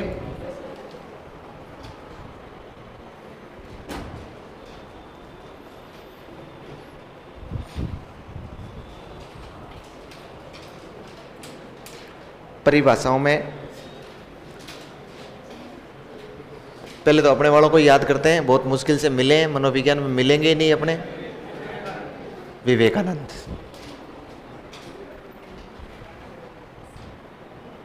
विवेकानंद।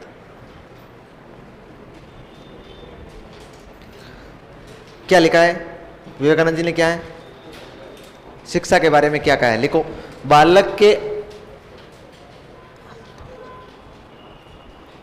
की, ऐसे लिखो, बालक की अंतर्निहित क्षमताओं, बालक की अंतर्निहित क्षमताओं का प्रदर्शन ही शिक्षा है। बालक की अंतर्निहित क्षमताओं का प्रदर्शन ही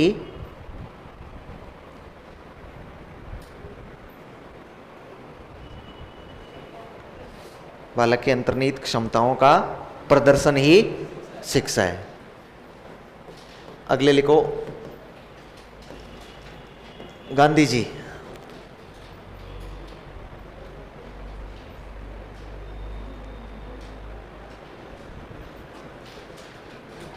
गांधी जी में लिखो, मैं मतलब गांधी जी खुद को संबोधित कर रहे हैं। मैं शिक्षा का अर्थ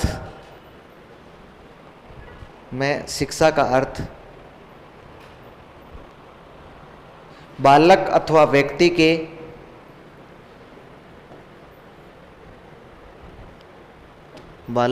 व्यक्ति के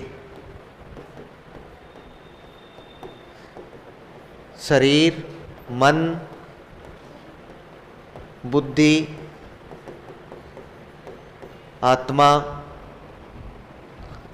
में शिक्षा का अर्थ बालक अथवा व्यक्ति के शरीर, मन, बुद्धि, आत्मा आदि के सर्वांगीण विकास से समझता हूँ। आदि के सर्वांगीण विकास से समझता हूँ।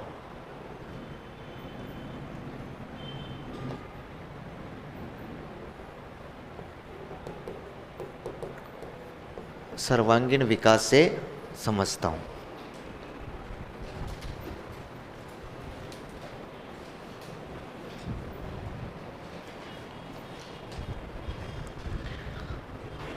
अगला लिखें आप लोग, अरस्तु।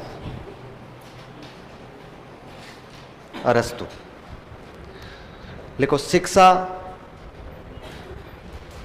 व्यक्ति की शक्तियों का विकास करती है।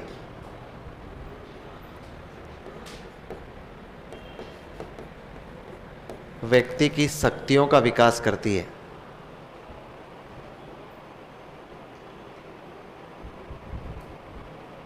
शिक्षा व्यक्ति की शक्तियों का विकास करती है। शक्ति मतलब पावर। मुख्यतः, इसी में कंटिन्यू करेंगे,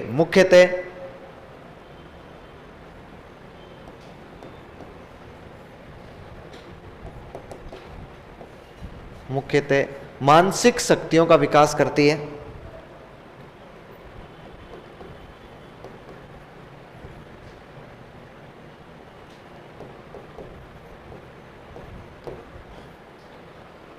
मुख्यतः मानसिक शक्तियों का विकास करती है ताकि मनुष्य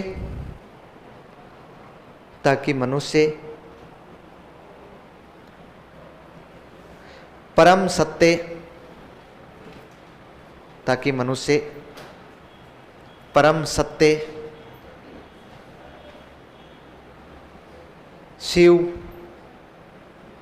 सत्य, शिव एवं सुंदर का, नहीं सुना क्या, सत्यम शिवम सुंदरम, परम सत्य शिव एवं सुंदर का चिंतन करने योग्य बन सके। चिंतन करने योग्य बन सके। चिंतन करने योग्य बन सके।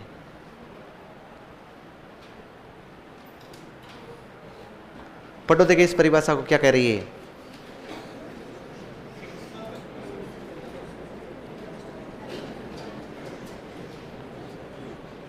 ये कह रहा है मनुष्य की पावर्स बढ़ाती है, और मुख्य रूप से कौन सी पावर्स? Mental powers.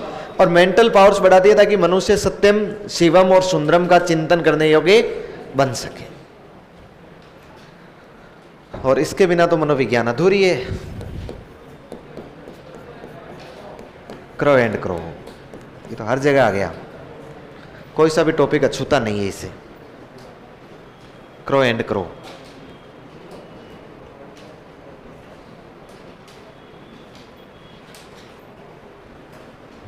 लिखो, शिक्षा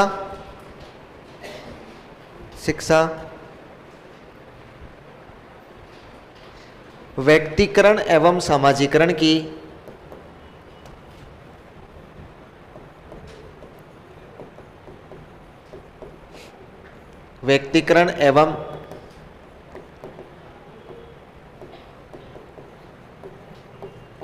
सामाजिकरण की वह प्रक्रिया है। शिक्षा व्यक्तिकरण एवं सामाजिकरण की वह प्रक्रिया है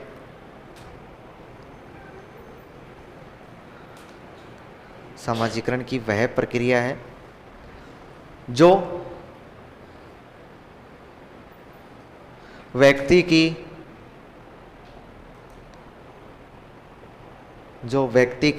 व्यक्तिगत उन्नति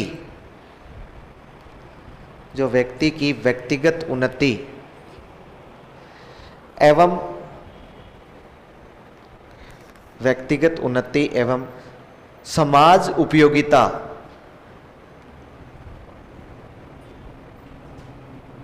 एवं समाज उपयोगिता को बढ़ावा देती है, को बढ़ावा देती है।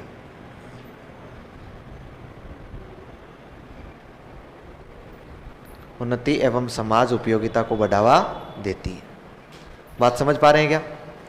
क्रो एंड क्रो क्या कह रहा है कि एक प्रोसेस है, एजुकेशन एक क्या है? प्रोसेस है। किसकी प्रोसेस है? एक तो व्यक्तिकरण की और एक समाजीकरण की। मतलब सोशलाइजेशन की भी है और इंडिविजुअलाइजेशन की भी है। मतलब इंडिविजुअल भी काम आती है शिक्षा और समाज के भी काम आती है, दोनों की प्रक्रिया है। और यदि बालक शिक्षा लेता है, व्यक्ति शिक्षा लेता है, तो वो उसकी खुद की व्यक्तिगत उन्नति तो करती है, इंडिविजुअल प्रोग्रेस तो करता ही है, साथ में उसको समाज के लिए सोशल यूजफुल भी बनाता है। समाज के लिए यूजफुल मतलब उपयोगी भी बनाता है। आप जब शिक्षा लेोगे ना तो आपकी खुद की तो उन्नति होगी, साथ में आप समाज में भी क्या बन जाओगे? उपयोगी बन जाओगे। समाज के लिए भी आप उपयोगी सिद्ध हो जाएंगे। तो ये कौन कह रहा है हमें? Crow and crow. इसकी परिभाषा ज्यादा पूछी जाती है क्रो एंड क्रो की, कि व्यक्तिकरण और समाजीकरण की प्रक्रिया है जो व्यक्ति की व्यक्तिगत उन्नति और सामाजिक उपयोगिता को बढ़ावा देती है। फिर देखो, एक चीज तो हमारे थी मनोविज्ञान और एक क्या थी? शिक्षा। बाकी शिक्षा पर बहुत सारी चर्चा नहीं की जा सकती है मनोविज्ञान में। शिक्षा के बारे में हम इतना ही जान सकते हैं कि शिक्षा क्या है और मनोविज्ञान क्या है। अच्छा, ये शिक्षा जो है ना, मूल रूप से अब ये समझ में आने लगा है। देखो, मनोविज्ञान तो व्यवहार का क्या करता है? अध्ययन करता है। बात समझ रहे हैं? मनोविज्ञान तो व्यवहार का क्या कर रहा था? अध्ययन कर रहा था। और शिक्षा है ना, वो व्यवहार में क्या कर रही है? परिवर्तन। व्यवहार में क्या कर रहा है? परिवर्तन। एजुकेशन वही तो कर रही है ना कि व्यवहार में परिवर्तन। परिवर्तन मतलब, परिवर्तन शब्द को भी हम काम में नहीं लेंगे, हम लेंगे परिमार्जन। क्या लेंगे? परिमार्जन। परिवर्तन तो नकारात्मक भी हो सकता है, लेकिन कभी भी शिक्षा नकारात्मक नहीं जा सकती है, एजुकेशन कभी भी नकारात्मक नहीं जा सकती है। तो परिमार्जन यानी शुद्धिकरण करती है। व्यवहार में क्या करती है? शुद्धिकरण। मनोविज्ञान तो बालकों के व्यवहार का अध्ययन करता है और शिक्षा क्या करती है? बालकों के व्यवहार में शुद्धता लाती है, परिमार्जन लाती है। चलिए, इन दोनों को हम लोग जोड़ते हैं, इन दोनों को हम लोग जोड़ते हैं तो क्या बन जाता है? शिक्षा मनोविज्ञान।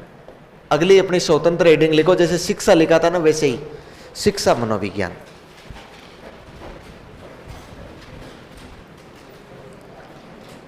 शिक्षा मनोविज्ञान।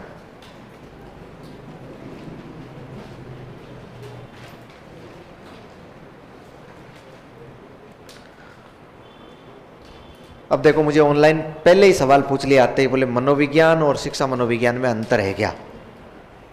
पूछा था ना, उसका जवाब यहां देखना। शिक्षा मनोविज्ञान क्या है? शिक्षा मनोविज्ञान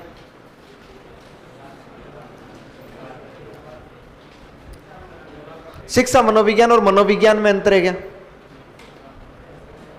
है? क्या है? समझाओ, देखिए, फेंको।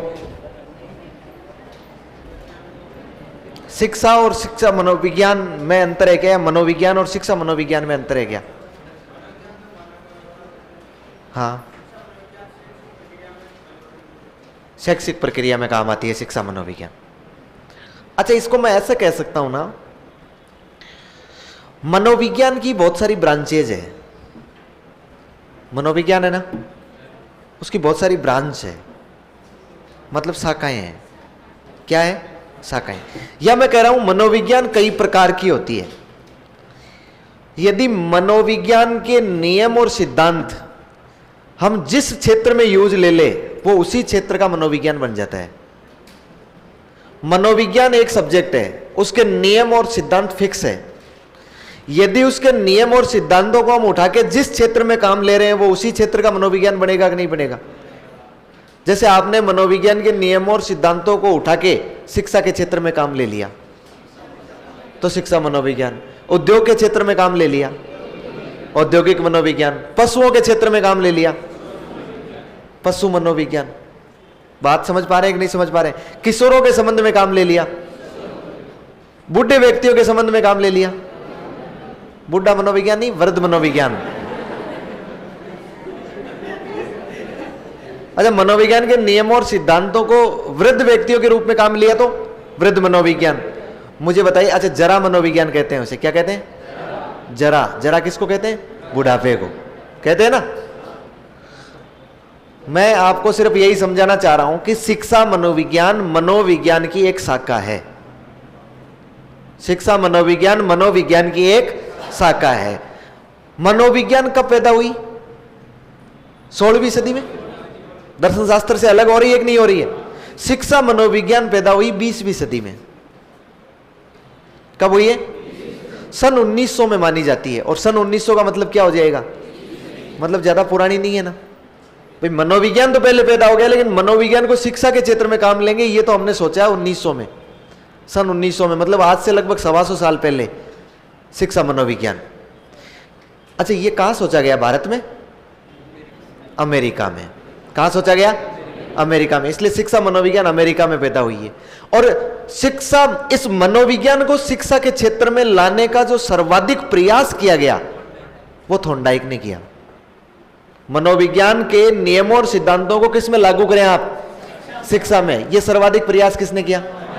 इसलिए थॉर्नडाइक शिक्षा मनोविज्ञान के जनक कहलाते हैं। थॉर्नडाइक क्या कहलाते हैं? शिक्षा मनोविज्ञान के जनक। बात समझ आएंगे? लिखो देखिए एक लाइन में।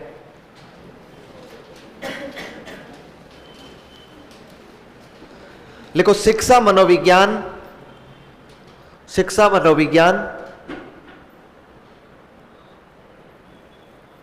फिर कोमा लगा के लिखना, मनोविज्ञान की एक शाखा है।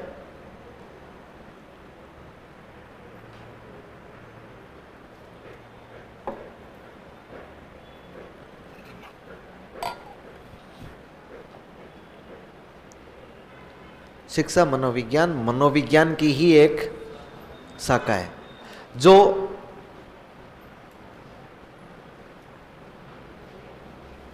20वीं सदी में, जो 20वीं सदी में अमेरिका में पैदा हुई, जो 20वीं सदी में अमेरिका में पैदा हुई।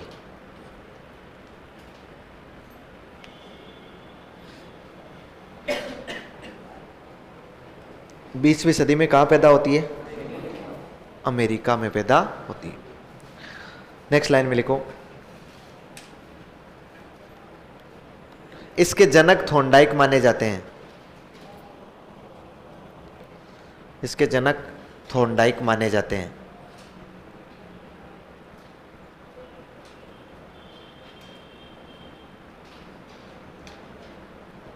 इसके जनक थॉर्नडाइक माने जाते हैं।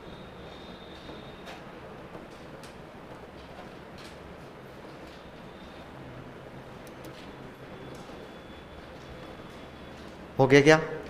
अच्छा, बाद में आगे बहुत सारे डिटेल नहीं लिखना है हमें। इसको 1920 में इसको विकसित करने के लिए अमेरिका में खूब प्रयास हुए। 1940 में अमेरिकन साइकोलॉजिकल एसोसिएशन ने इस शिक्षा मनोविज्ञान को, शिक्षक प्रशिक्षण जितने भी कॉलेज थे ना, बीएड और डीएलएड के कॉलेज थे, उनमें एक अनिवार्य और स्वतंत्र विषय के रूप में लागू कर दिया था।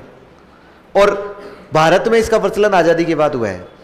शिक्षा मनोविज्ञान को, एजुकेशन साइकोलॉजी को अनिवार्य विषय के रूप में आज़ादी के बाद ही हमने 1952 में सर्वप्रथम लागू करना, स्वतंत्र विषय के रूप में। पहले हम लोग इसको पढ़ते थे, लेकिन दर्शन के साथ में इसकी कुछ बातें पढ़ लिया करते थे। हम लोग स्वतंत्र अभी पढ़ने लगे हैं इसको। अच्छा, मैंने 2-3 बातें ही तो करनी थी ना आपसे इस शिक्षा मनोविज्ञान में। पहले तो शिक्षा मनोविज्ञान की 1-2 परिभाषाएं लिखो भाई। शिक्षा मनोविज्ञान है क्या?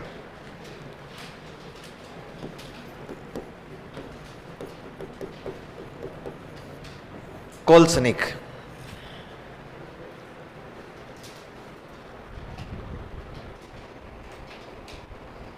कोल्सनिक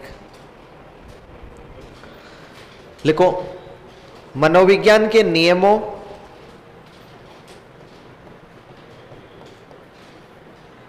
मनोविज्ञान के नियमों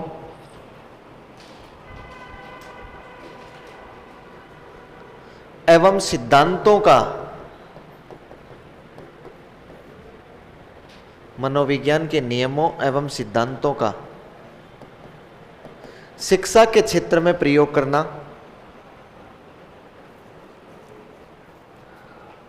मनोविज्ञान के नियमों एवं सिद्धांतों का शिक्षा के क्षेत्र में प्रयोग करना शिक्षा मनोविज्ञान कहलाता है।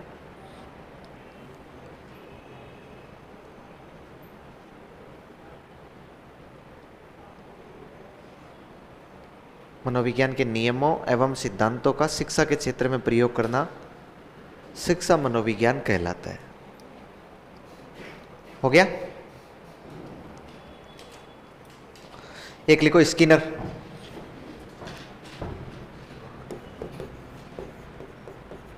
स्किनर की दो परिभाषाएं लिखनी है शिक्षा मनोविज्ञान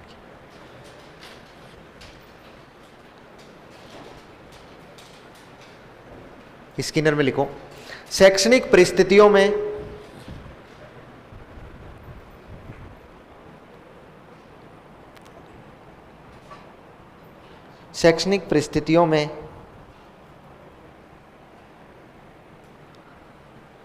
बालक के व्यवहार का वैज्ञानिक अध्ययन। शैक्षणिक परिस्थितियों में बालक के व्यवहार का वैज्ञानिक अध्ययन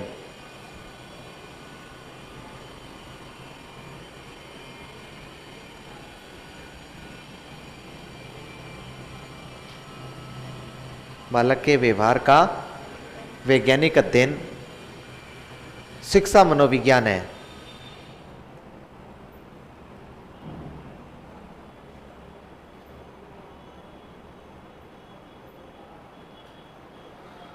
दूसरी परिभाषा लिखो,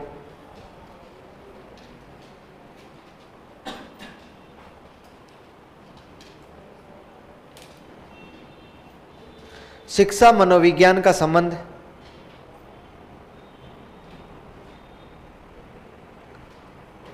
शिक्षा मनोविज्ञान का संबंध सीखने एवं सिखाने की प्रक्रिया से है।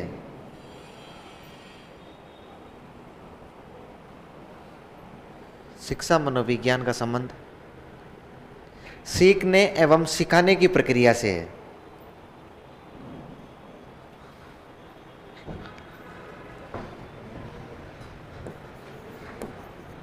एक व्यक्ति को पील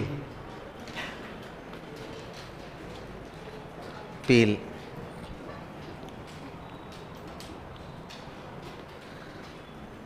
पील इसमें लिखो शिक्षा मनोविज्ञान शिक्षा का विज्ञान है।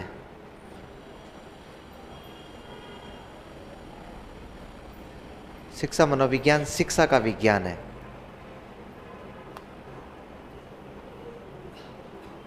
कितनी अच्छी परिभाषा दी है। मैं तो इनको बहुत धन्यवाद देता हूँ, आशीर्वाद देता हूँ, जीव तो रहे। कितनी छोटी सी परिभाषा, शिक्षा का विज्ञान है, आराम से याद हो जाती है। पता नहीं कुछ मनोवैज्ञानिकों को तो इतना मजा आता है उस परिभाषा को उलझाने में, उल्टी सीधी उलझाते। जैसे बोरोन उलझा रहा था ना, बात तो दो ही कहनी थी, लाइन 4 लिख दी उसने। अच्छा वो तो लिखो अपना क्रो एंड क्रो, उसके बिना तो पूरा होना ही नहीं है। क्रो एंड क्रो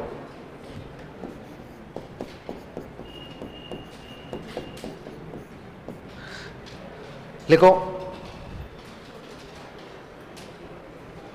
व्यक्ति के जन्म से लेकर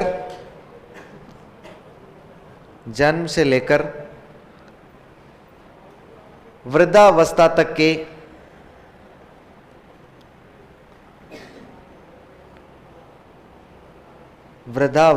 के अधिगम अनुभवों का वर्णन। व्यक्ति के जन्म से लेकर वृद्धावस्था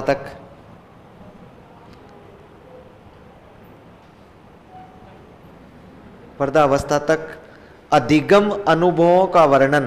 अधिगम मतलब सीखने के अनुभव। अधिगम अनुभवों का वर्णन शिक्षा मनोविज्ञान कहलाता है।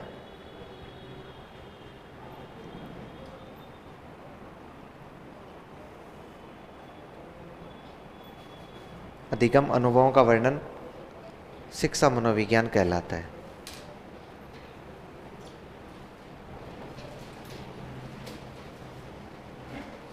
बात समझ रहे हैं क्या? देखो इस परिभाषा में, पहली परिभाषा में सब कुछ समझ गए हम, शिक्षा मनोविज्ञान क्या है। यदि हम मनोविज्ञान के नियम और सिद्धांत कहां लागू करेंगे तो क्या बन जाएगा? फिर हमने एक लाइन लिख रखी है कि शिक्षा मनोविज्ञान, मनोविज्ञान की एक क्या है? शाखा है। शिक्षा मनोविज्ञान, मनोविज्ञान की तो ब्रांच है ना भाई, जिसका प्रयोग कहां किया जाता है? जिसका प्रयोग शिक्षा के क्षेत्र में किया जाता है। मतलब मनोविज्ञान को उठा के लाके किसी भी क्षेत्र में पटक दोगे ना, वो उसका मनोविज्ञान बन जाएगा। बात समझ पा रहे? अच्छा, आपको पता है मनोविज्ञान की बहुत सारी शाखाएं हैं, बहुत सारी शाखाएं। जिस क्षेत्र में मनोविज्ञान को काम में लिया गया, जिस क्षेत्र में अध्ययन हुए, उस क्षेत्र में मनोविज्ञान की शाखा स्थापित होगी। मनोविज्ञान की एक सबसे नवीनतम शाखा कौन सी है? जो सबसे नई है, कौन सी है? परा। Very good. कौन सी मनोविज्ञान है? परा मनोविज्ञान। ये मनोविज्ञान की नई शाखा अभी निर्मित नहीं हुई है भाई, निर्माण पूरी का नहीं हुआ है अभी। परा मनोविज्ञान को पढ़ने में कुछ नहीं मिलेगा अभी, अभी विकसित हो रही है। जैसे शिक्षा मनोविज्ञान है ना, वैसे परा मनोविज्ञान आ रही है। तो परा मनोविज्ञान में किसका अध्ययन किया जाएगा? पर किसका? पराये धन का। किसका किया जाएगा? परा मनोविज्ञान, पराये धन का। पराया धन क्या होता है? महिला को, एक लड़की को पराया धन कहा जाता है। क्यों कहा जाता है? क्योंकि वो पराये धन पर ज्यादा ध्यान रखती है। पराये के धन पर है? नहीं नहीं नहीं, ऐसा तो नहीं।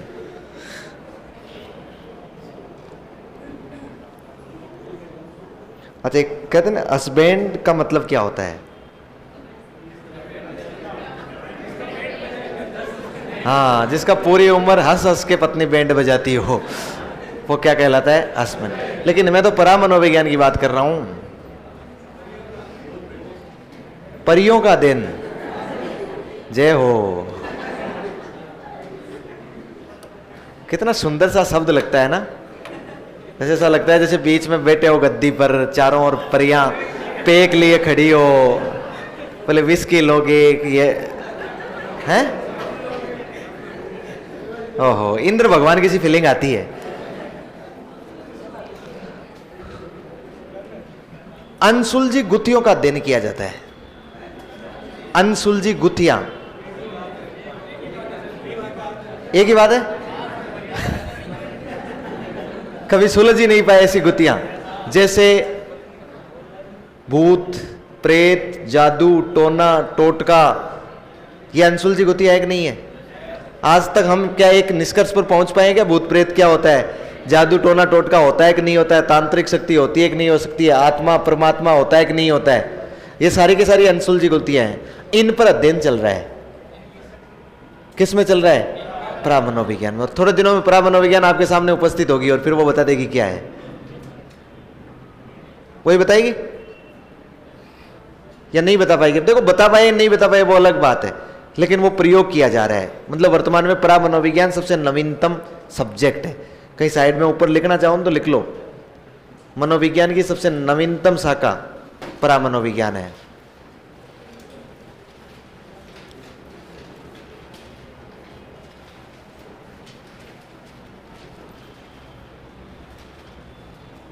यह कभी नहीं पूछा जाएगा इसकी कितनी शाखाएं हैं, कितने ब्रांचेज है, लेकिन यह जरूर पूछा जा सकता है सबसे नई कौन सी है।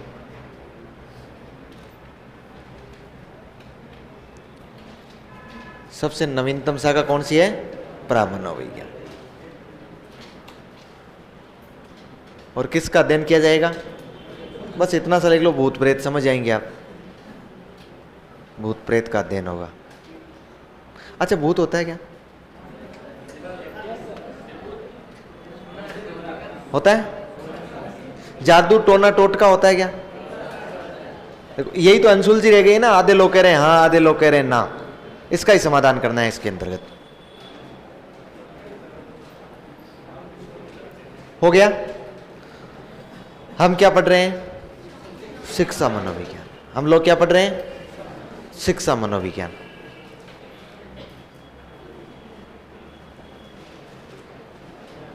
क्या एक सवाल पूछ लूं आपको यहां पर?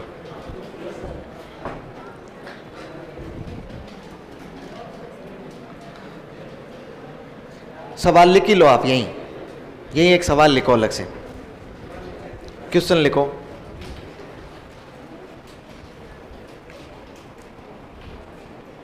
लिखो मनोविज्ञान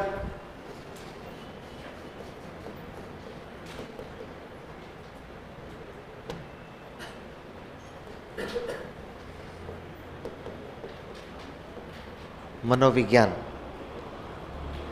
क्वेश्चन लिखा है क्या आपने? लिख लिया मनोविज्ञान, फिर उत्तर ही लिख लो आगे, डेस लगा के लिख लो, डेस लगाओ। हाँ लिखा रहने दो, जो क्वेश्चन लिखा है ना उसको लिखा रहने दो। मनोविज्ञान, बस क्वेश्चन इतना ही है, डेस लगा के लिखो।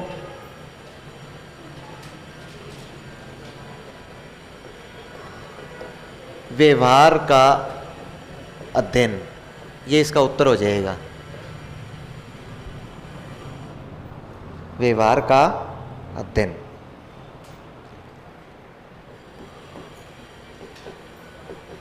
फिर लिखोगे शिक्षा। शिक्षा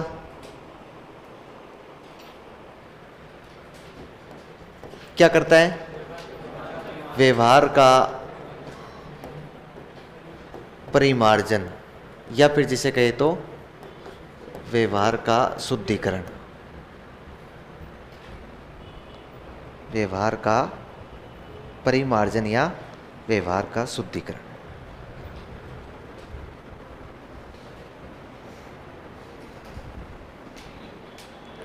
व्यवहार का परिमार्जन या व्यवहार का शुद्धिकरण, दो तो मैंने लिख के दे दिए हैं, तीसरा वाला आपको खुद को ही लिखना है।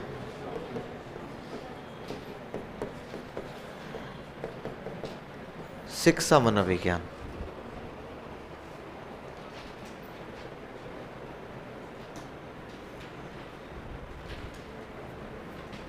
बताओ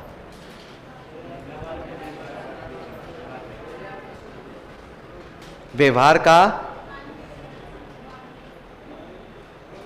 परिमार्जन, दो जवाब। जवाब नहीं दे पा रहे तो सोचो इस बात को कि क्या जवाब हो सकता है इसका। यह मैंने पहले लिखा मनोविज्ञान का प्रमुख कार्य है, इसका उत्तर हो जाएगा व्यवहार का अध्ययन करना। दूसरा लिखा शिक्षा का प्रमुख कार्य है व्यवहार का परिमार्जन या शुद्धिकरण करना। अब मैंने तीसरा लिखा है शिक्षा मनोविज्ञान का प्रमुख कार्य है व्यवहार का अध्ययन करना और व्यवहार का परिमार्जन करना।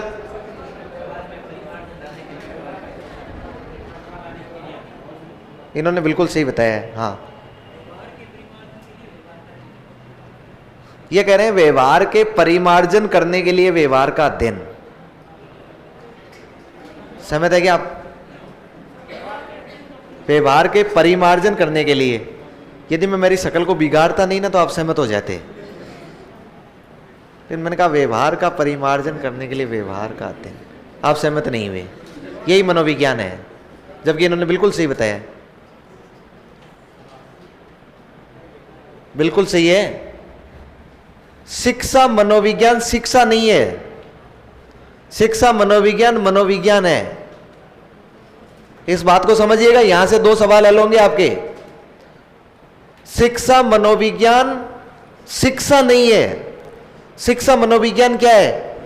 मनोविज्ञान है। बस फर्क इतना है कि मनोविज्ञान सभी प्राणियों के व्यवहार का सभी परिस्थितियों में वैज्ञानिक अध्ययन करता है, और शिक्षा मनोविज्ञान केवल शैक्षणिक परिस्थितियों में केवल मानव व्यवहार का वैज्ञानिक अध्ययन करता है। क्योंकि शिक्षा कौन ले सकता है? मानव। शिक्षा जो लेता है उसके व्यवहार का वैज्ञानिक अध्ययन करोगे तो कौन सी परिस्थितियां लानी पड़ेगी?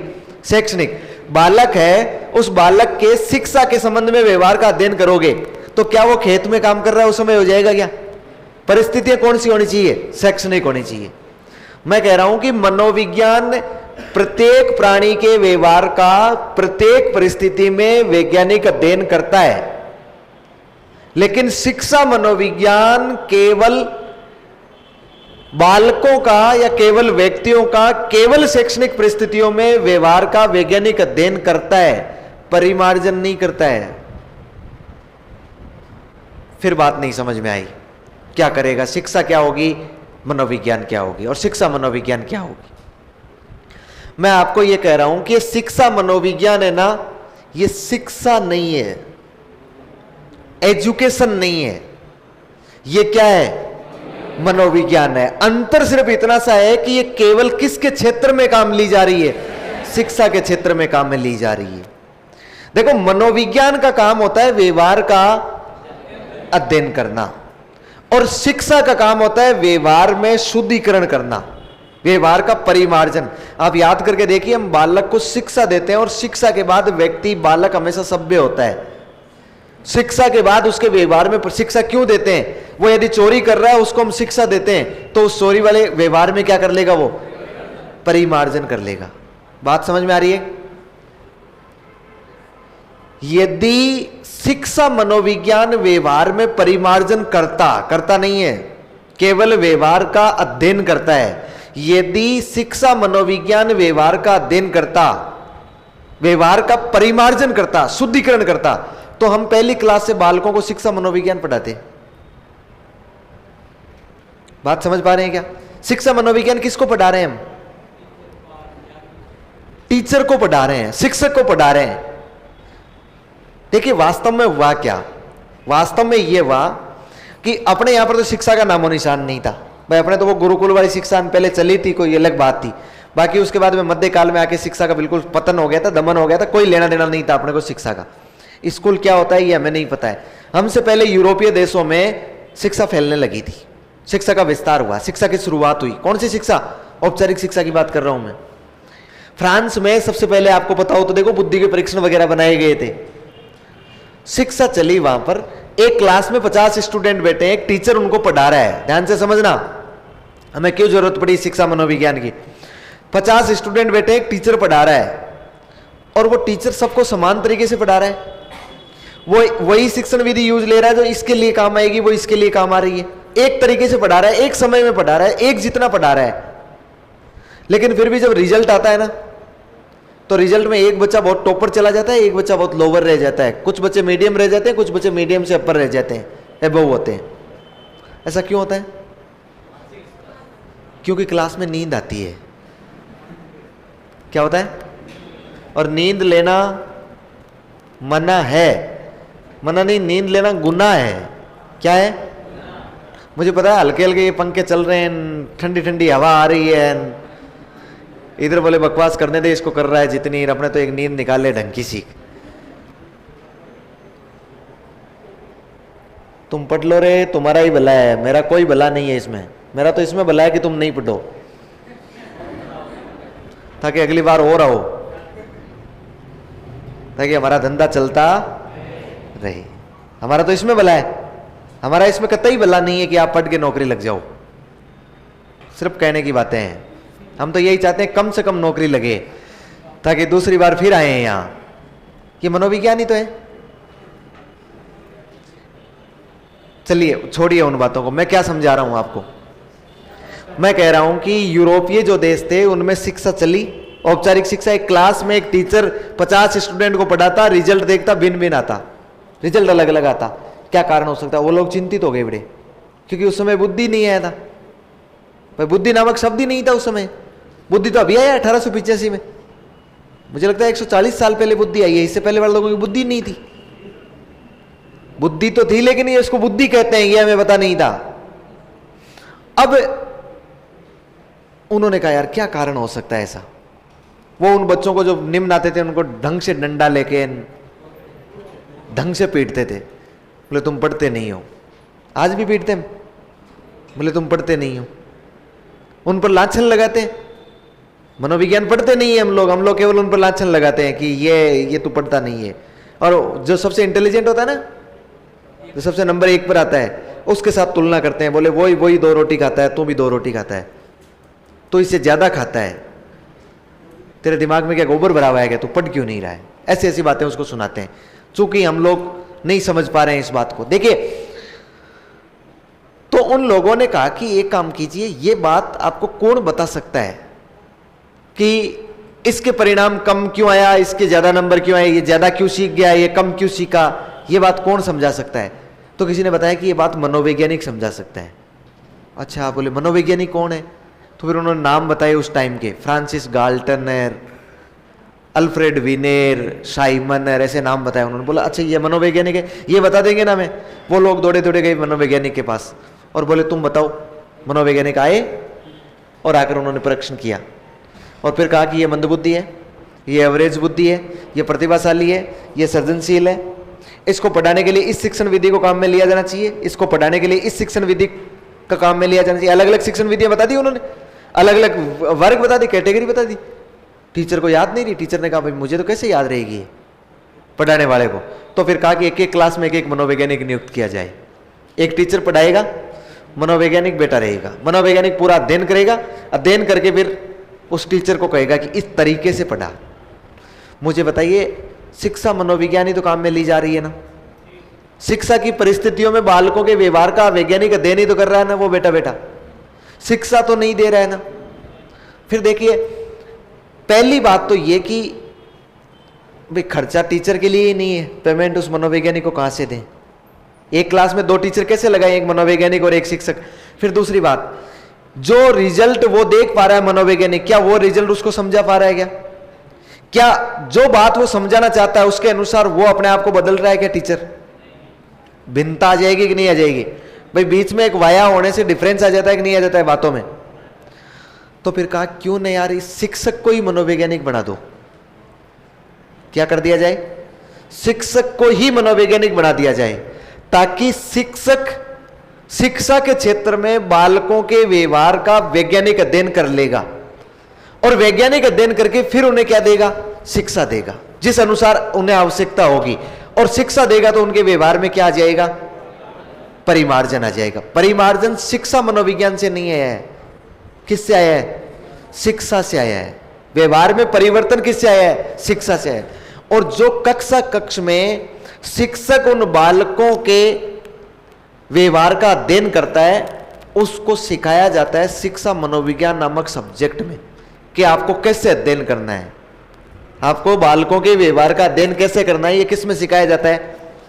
शिक्षा मनोविज्ञान में, कि किस तरीके से बालकों को पढ़ाना है, किस तरीके से उनके व्यवहार का अध्ययन करना है, कौन से प्रकार के बालक के लिए कौन सी मेथड आपको काम में लेनी है। बात समझ पा रहे हैं ना? इसका मतलब शिक्षा मनोविज्ञान एक क्या है? मनोविज्ञान, न कि शिक्षा। मनोविज्ञान का एक छोटा सा भाग है शिक्षा मनोविज्ञान, जो केवल जब मनोविज्ञान के नियम और सिद्धांतों को हम शिक्षा के क्षेत्र में काम में ले लेते हैं ना, तो उनको हम लोग शिक्षा मनोविज्ञान कहते हैं। इसका मतलब शिक्षा मनोविज्ञान कभी भी व्यवहार में परिवर्तन या व्यवहार में परिमार्जन नहीं करता है, केवल व्यवहार का अध्ययन करता है। लेकिन कौन से क्षेत्र में? शिक्षा के क्षेत्र में। केवल किसका? बालकों का। बात समझ पा रहे हैं ना? इसका मतलब मैं ये कह सकता हूं शिक्षा मनोविज्ञान क्या करता है, तो बालकों के व्यवहार में परिमार्जन करने के लिए बालकों के व्यवहार का क्या करता है? भाई हम आगे क्या करेंगे? बालकों के व्यवहार में परिवर्तन ही तो करेंगे ना। इसीलिए हम लोग क्या कर रहे हैं? व्यवहार का अध्ययन कर रहे हैं। एक लाइन में लिखो, देखें,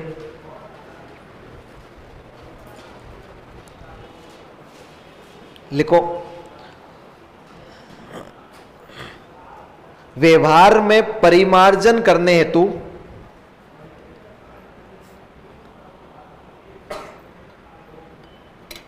व्यवहार में परिमार्जन करने हेतु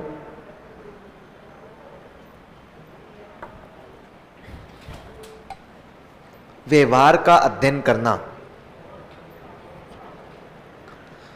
व्यवहार में परिमार्जन हेतु व्यवहार का अध्ययन करना।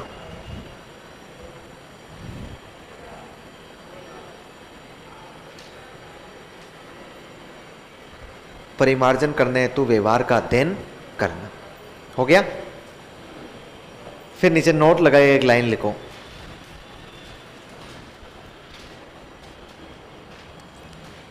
लिखो मनोविज्ञान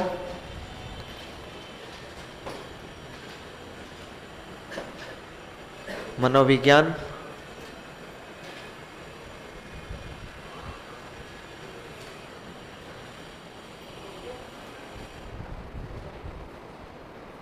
प्रत्येक परिस्थिति में, मनोविज्ञान प्रत्येक परिस्थिति में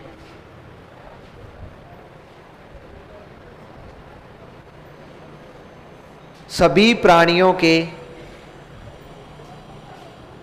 सभी प्राणियों के व्यवहार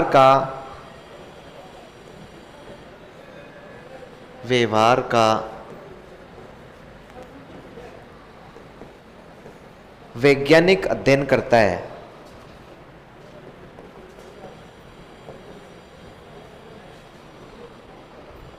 वैज्ञानिक अध्ययन करता है। जबकि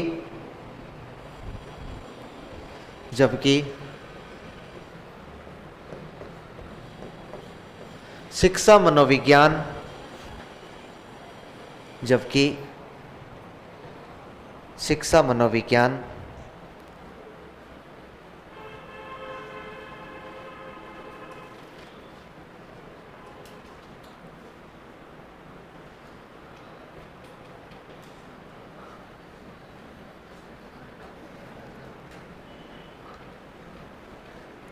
और ऊपर दिखाओ देखिए कोई काम का भी कमेंट है क्या?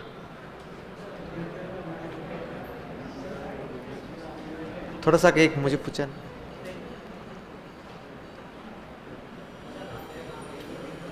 सर आप चले जाओगे या बता जाओ ना, जयपुर होगा ठीक या ये मित्र पर क्या होगा? अच्छा वो OTR की बात कर रहे हैं क्या? वो YouTube पे देख लो आप वीडियो। मेरा काम पड़ा ही नहीं OTR से, मेरे ज़माने में OTR था ही नहीं, अब आया OTR। वन टाइम रजिस्ट्रेशन की प्रक्रिया को पूछ रहे हैं, क्यों पीछे पड़े हो उसके, जैसे कोई रजिस्ट्री करवा ली है प्लॉट की। हाँ ई मित्र में चले जाओ आप, जयपुर नहीं जाना है। और वैसे घूमने की इच्छा है तो घर वालों को कह दो कि OTR से ही करवा के आ रहा हूँ, 1-2 दिन घूम के आ जाओ।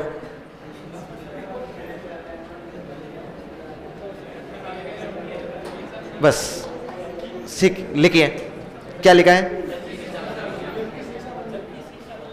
जबकि शिक्षा मनोविज्ञान केवल शैक्षणिक परिस्थितियों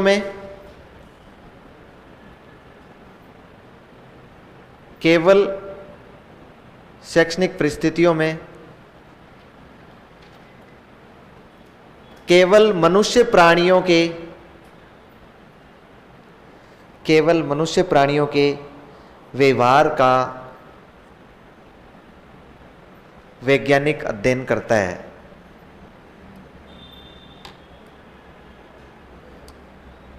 व्यवहार का वैज्ञानिक अध्ययन करता है। इस लाइन को पढ़ो, देखिए क्या लिखा हुआ है।